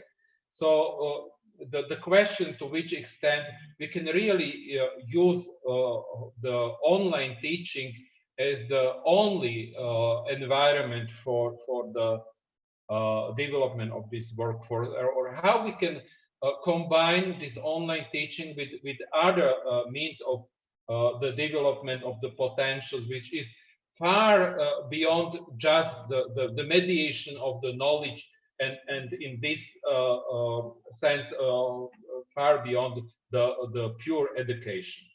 The sixth point was how to respond to the need to interlink the global challenges with the local specific, to bridge the global with the local understanding, how to develop this thesis knowledge. And it is again the link to this dichotomy I already mentioned. And this is the basis for the development of understanding of the city as a result of the interlink between the profit-oriented and not-profit actions in the city, as it was mentioned by the Paolo as well. And last but not least, there was addressed the question how to strengthen the understanding of the complexity of the planning, interlinking the design and processual aspects as two sides of one coin of spatial development. And as it has been mentioned by the Khalid, how to use different I would like not to say not just interdisciplinary, but transdisciplinary approaches, using the transfer of the know-how, not just in the planning society, but between the different professionals to face the current challenges towards development of the new quality of the spaces, of urban spaces, but not only urban spaces of the 21st century. So I think this our today discussion gave us a broad overview, but there are 2 points which are really challenge for the future discussion in this society and between the schools of planning and the planning practice. Thank you very much. Thank you so much, Maros, for that. Actually, I have to say that a number of the issues have been raised in the chat in the points which were made by a number of the colleagues, like Ian, in example, Ian White from Canada, but also we got here comments made also by other colleagues. Just let me very briefly mention the names, like Yuri Gorinov, also from Russia, Laura Lage from Brazil, Adriana Goni Mazzitelli from Uruguay, Julita Skodra, I'm sorry, I don't know where you are from, and also our colleagues from Greece, Garifalia from Aristotle University in Thessaloniki, as well as by Ellen from Germany, Ellen Fetter, and Jeroen de Vries from Netherlands, I assume. So there was a little bit more of the discussion in between the colleagues as well. Basically, a couple of the things which have to be raised in that name. The first one is, should we focus on planning or should we focus on planner? This was discussed widely by Ian, and I think this is a very important and interesting question. And maybe I would like to ask somebody from the panel to answer that, or what would be your reflections? Very briefly, please, because we are behind the schedule, and I'm a little bit afraid our organizers and technical support is gonna kill me afterwards. Anyway, so if you would please like to comment a little bit on that, whether we should focus on planning or just on planners and the individual education and practice. So who would like to take the floor?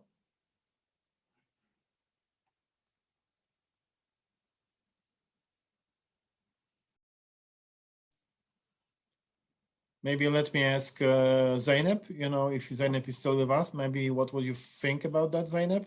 Do you think it's the proper way, or what would be your thought on that?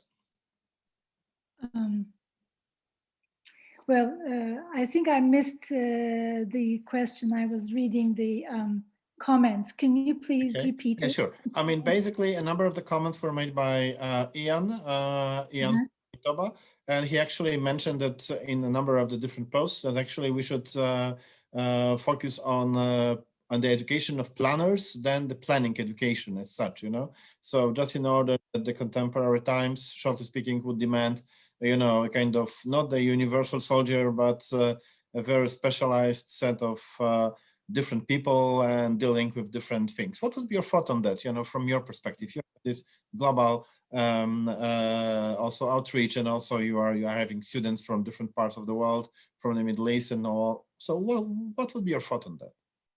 Well, actually, of course, planning education is not something that is very uniform, if that is the question. Of course, planning education has to respond to, as I said also in my presentation, to local conditions as well. It has to have an understanding of global issues and how those global issues have an impact on local context. Definitely there needs to be an understanding of this. But of course, the responses would be more local, working with the local communities. This does not necessarily mean that the planners cannot work internationally. Of course, that is also another,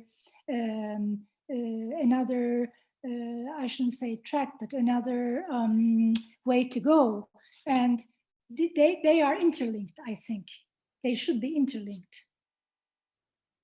Okay, thank you so much. And another important thing, there is comment by Bruce, but before we give the floor to Bruce, I would like to ask another question, because there was an applause for a more broad set of competencies. So it means that we should be not very much restricted only to the technical side of planning, but we should also deal with the design issues, landscape issues, urban design, but also there was a big question to what extent we should deal with humanities, with social aspects of life and all these kind of the things. So Bruce, if you could maybe incorporate the answer to that question in your comment as well, please.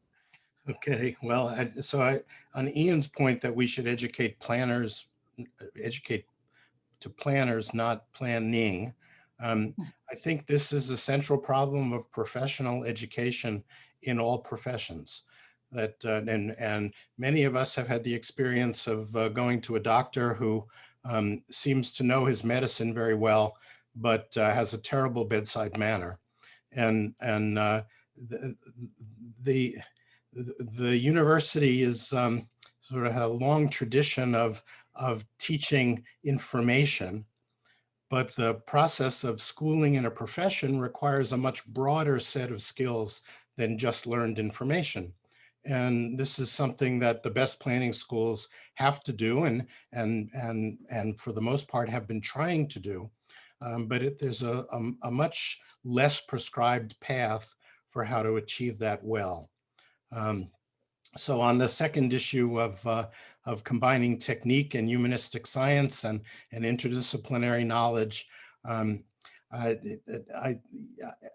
the beginning of the profession of planning, we thought of ourselves as an interdisciplinary field, combining the best of landscape architecture and civil engineering and even law and architecture. And then over time, we solidified into a more or less coherent body of knowledge. And so now we're challenged to reach out beyond that and to try to be more broadly interdisciplinary. And I have to say, as some of the other speakers have said, it's a very challenging responsibility. You need a core, you need to build an identity of what it means to be a planner, but then you also need to be responsive to the new issues and the new knowledge that's coming from across all of the fields of study. I don't have a quick answer for how to do it, but it's vital that we do it. Well, I would be surprised if you had a quick answer, actually, but it was worth trying anyway. So, there was also the comment from Andrea Frank, our dear colleagues from AESOP, saying that we should actually focus on developing individuals and their personalities. I think it's extremely important, especially in this very rich world of planning practice. And also, basically, there were some comments more like than questions, associated on that we should both discuss not only how to teach, but what to teach. But I think this is the subject for another forum, which, as we discussed with Maros, we are going to have in Qatar, hopefully in Qatar, in person. So I would like to invite each and everyone to Qatar, hopefully in November. But before we go to Qatar, I'd like to invite Isabella, who has prepared a short summary of the thing in the form of the presentation. So Isabella, if we can invite you to take the floor, please, floor is yours.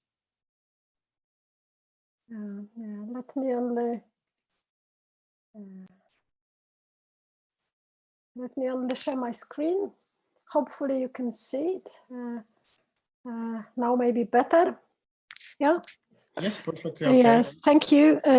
First of all, I would like to express my word of gratitude to the organizers for being invited as the last one. If you remember my very preferably story or kind of fairy tale or a novel, depends how you look at it. This is the most honorable place for the speaker. If you remember the Council of Elrond, they gave the last word to Gandalf because that was the most important position.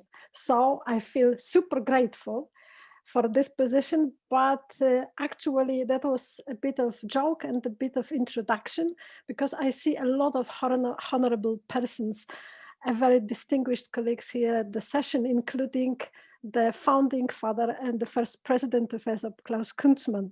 So I feel like really empowered to give my final remarks in front of this kind of audience. And we agreed designing this session that actually before I move into the summary which I was doing during your talks, I will add to this discussion a bit of my thoughts, and I made sure that they will be completely different than anything else. So the first thing is that my background is not only in academy, not only in teaching planning, but also in cooperation with many colleagues from practice. And if I can talk anything, or if I can say anything about planning, bridging planning practice and planning theory, is this because I was doing this for the last 20 years. And I also saw Andrea Frank at this session, who is one of the co-authors of this big studies on planning education in Europe. So this is my introduction, who I am, for those who do not know me. But what I wanted to tell about planning education is linked to reading. It might be a bit surprising because I started with my favorite book or favorite fairy tale or whatever. And once I came across this kind of graph, which is about literacy and mobile phones. And I found that this is exciting thing to explore because it was exactly at the year when the chair of the European Prize in Novel, in Literature, was Polish director Krzysztof Warlikowski, who was giving this wonderful speech to the European Parliament when it was a ceremony of giving the award. He was speaking in French, but I did a very brief translation into Polish, into English. Sorry, into Polish I did as well. But the thing is that there were very touching facts in this talk. He said that almost 40% of Polish people do not understand what they read, and additional 30% understand very little from what they read. He found that there are 6 million people living in my country who are living outside writing culture, meaning they read nothing last year, nothing, even not an article in the tabloid. And also they have problems reading such a simple text like timetables or weather forecasts. And why this is important? First, I was checking facts because they were so shocking. And actually, when I went to PISA reports, I found that this is actually true what he is saying. And this is not true only about my compatriots, let's say, but it is true about many European societies. And of course, it brings a lot of troubles to life of those people, but still in Europe lives 55 million people outside of writing culture. And how it is linked to planning, of course, there might be side effects of this of this phenomenon, right? This is why they believe in flat earth or any other funny stories. But why I think it is important.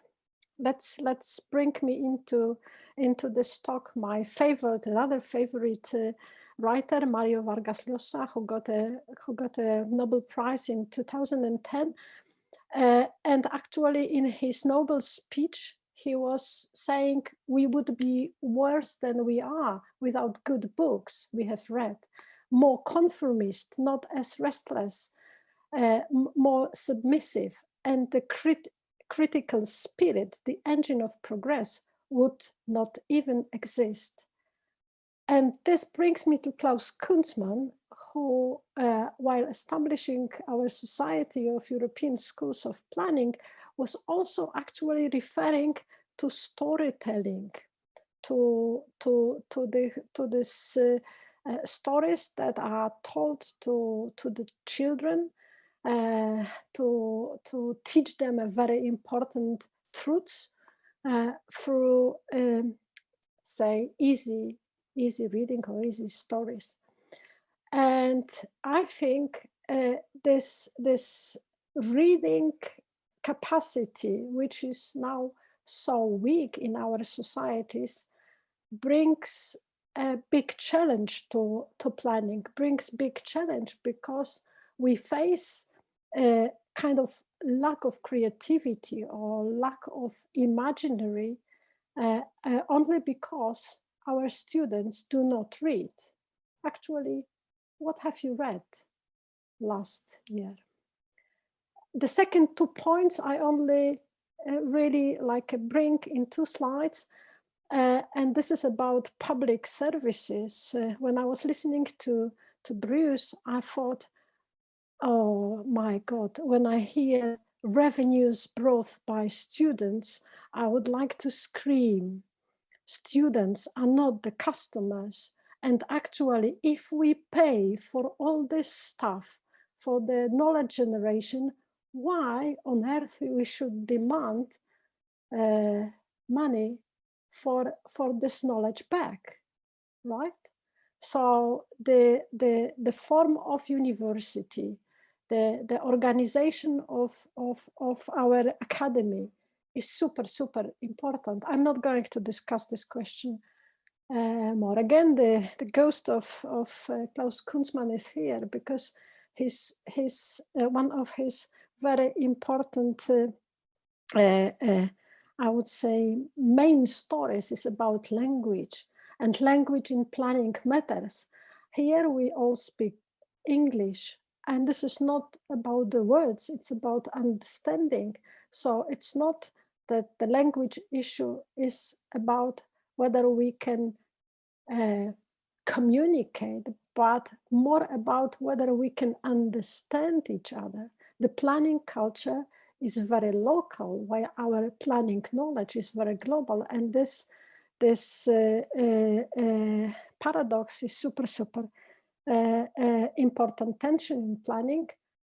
And I do not see any way to get rid of it, even if with this new COVID vaccine, we would get a chip which would allow us to translate everything in everything.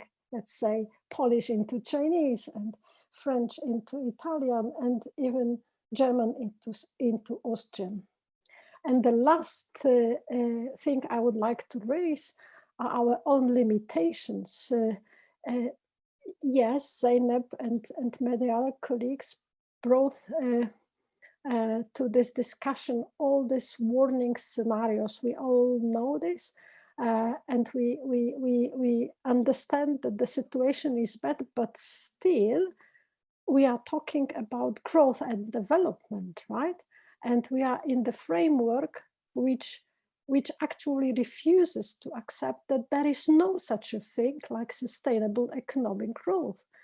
And if we are out of this knowledge, the question is, can we actually teach properly what could happen, what might happen, what is happening? So, well, in this speech, a colleague from Barcelona to a European Commission, it was 2018, I think, was bringing to the discussion this truth, the statement that actually economic growth is ecologically unsustainable. It's something we won't accept easily, I guess. And the funny thing is that we actually know what shall be done in a broad sense, right? Reduction of energy consumption, reduction in short-lived climate pollutants, protection and restoration of Earth's ecosystems, plant-based food, right? Are you vegetarians, by the way? Degrowth economy, stabilization and even reduction of the population growth. But well, we don't know how to do it in a planning context, and in a sense, how to teach it in a planning context. So when I went through all these issues, I'm getting back to José Luis Sert, president of Congrès International de Architecture Moderne, who actually was calling for giving up urban planning and talking about urban biology instead. And I have to say today, his call is more and more reasonable, I guess. So that was what I wanted to say in my 4 points. first steps, and I didn't take that much time, I think, because my main task was to make this summary, and I was picking up also the discussion from the chat box. So you will hopefully find a couple of your own writings from the chat box. So all of the speakers were actually highlighting planetary crisis conditions. So we are in a very unstable position now, and we are uncertain about everything, not only about planning, about the climate change, the speed of it, where are the tipping points, about political systems, social development, and everything. So actually, we are in the middle of the sea, in the middle of the storm, and our ship is not very solid. In this context, the challenges are global, in a sense. So climate change, neoliberal economy, marketization, but the impact or responses are very local. So this is this tension where we are. At the same time, if we go to planning schools, we try to produce a professional who meets criteria of the regular planner of each country, were often defined by some local bodies, but we are not looking at producing kind of critical thinker who would be able to respond to the challenges, right? Then the challenges are in the need of planning. There is a big need for planning, but the question is about capacity of our schools and those schools which are not delivering adequate knowledge or training, or they are not connected properly to the circulation of the knowledge. Also, they might be under the pressure of the specialization of the faculty of the school. So this is a big challenge too, and this is on the side of the universities. Also, this question about universities doing business on teaching raises a lot of tension about the quality, about the content of teaching, how we, being liberal, can teach for non-liberal economy, actually, right? There is also a big question about the role and place of planning in the governance and the institutional setup, and also between communities and groups of interest. And this is also a big question about the new lifestyles with this zero space depend on technology and the role technology itself. Finally, the challenges are very different in global south and global north. So apparently we cannot teach the same everywhere. And we try to make our studies attractive by offering this kind of nicely called courses or programs, while at the same time we try to attract international students by doing this, but we do not really address the global challenges.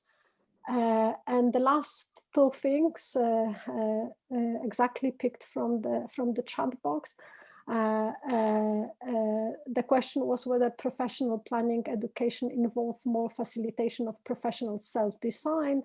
We are under the frame of our programs. This is a big issue indeed, and more direct consideration of what makes a professional and what a professional makes. This is this tension that Piotr raised at the very end, and this is an important issue to be discussed. And finally, the question is, do we need a wider, larger framing of planning, for example, as placemaking, as well-being by design? That was also in a couple of your speeches. So I would like to conclude with short recommendations you would made in this discussion. First would be that there is no universal package that should be local responses. We shall not educate a regular urban planner. There is no such a thing of any country.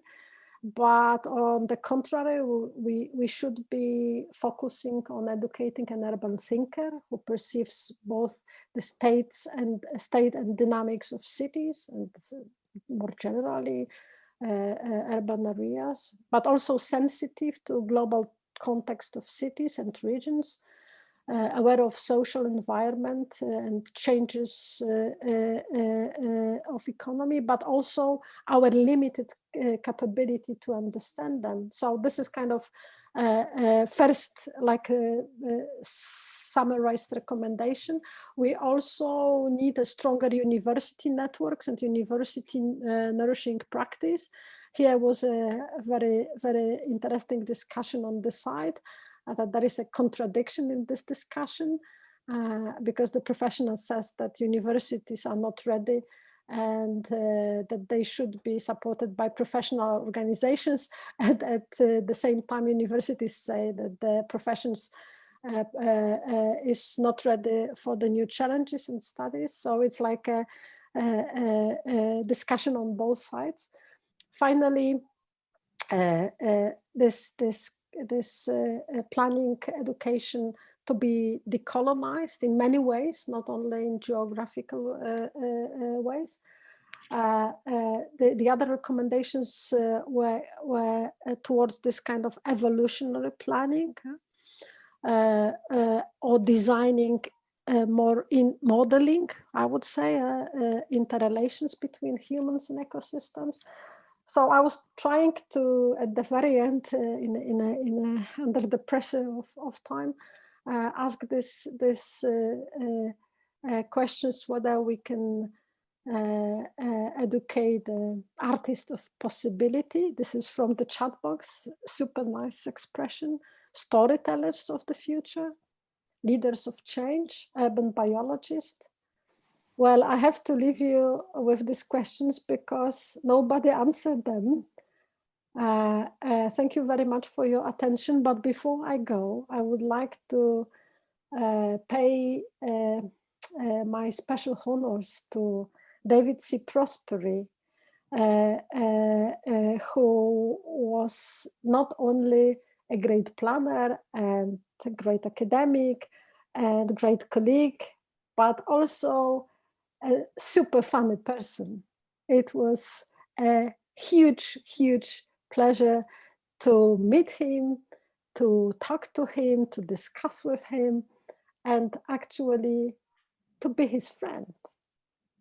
Thank you. Well, thank you very much, Isabella, for this very nice summary. I have to say we are probably the record-breaking session, which means 45 minutes behind the schedule, which means 50% of the time extra, but nobody is complaining, and we still have 75 participants, which is great, but we are not gonna go for another 45 minutes.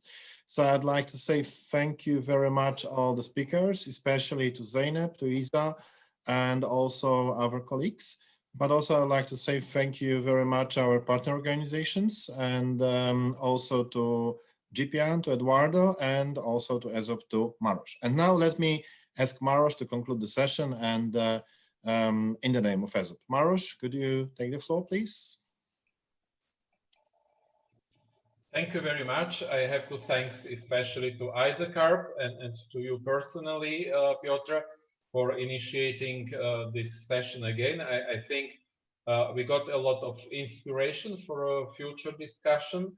I guess the pandemic of COVID-19 has shown that we are simple on one word, swimming in the ocean of uncertainties, and as each individual decision can initiate the butterfly effect. So it means we have to live with this, and we have to change the way in which we are teaching, living the teaching in the schemes, and much more mediating instead of mediating the knowledge to develop the capacities. The workforce, in my understanding, are the capacities to develop really with all the responsibility adequate responses to the challenges, to the crisis.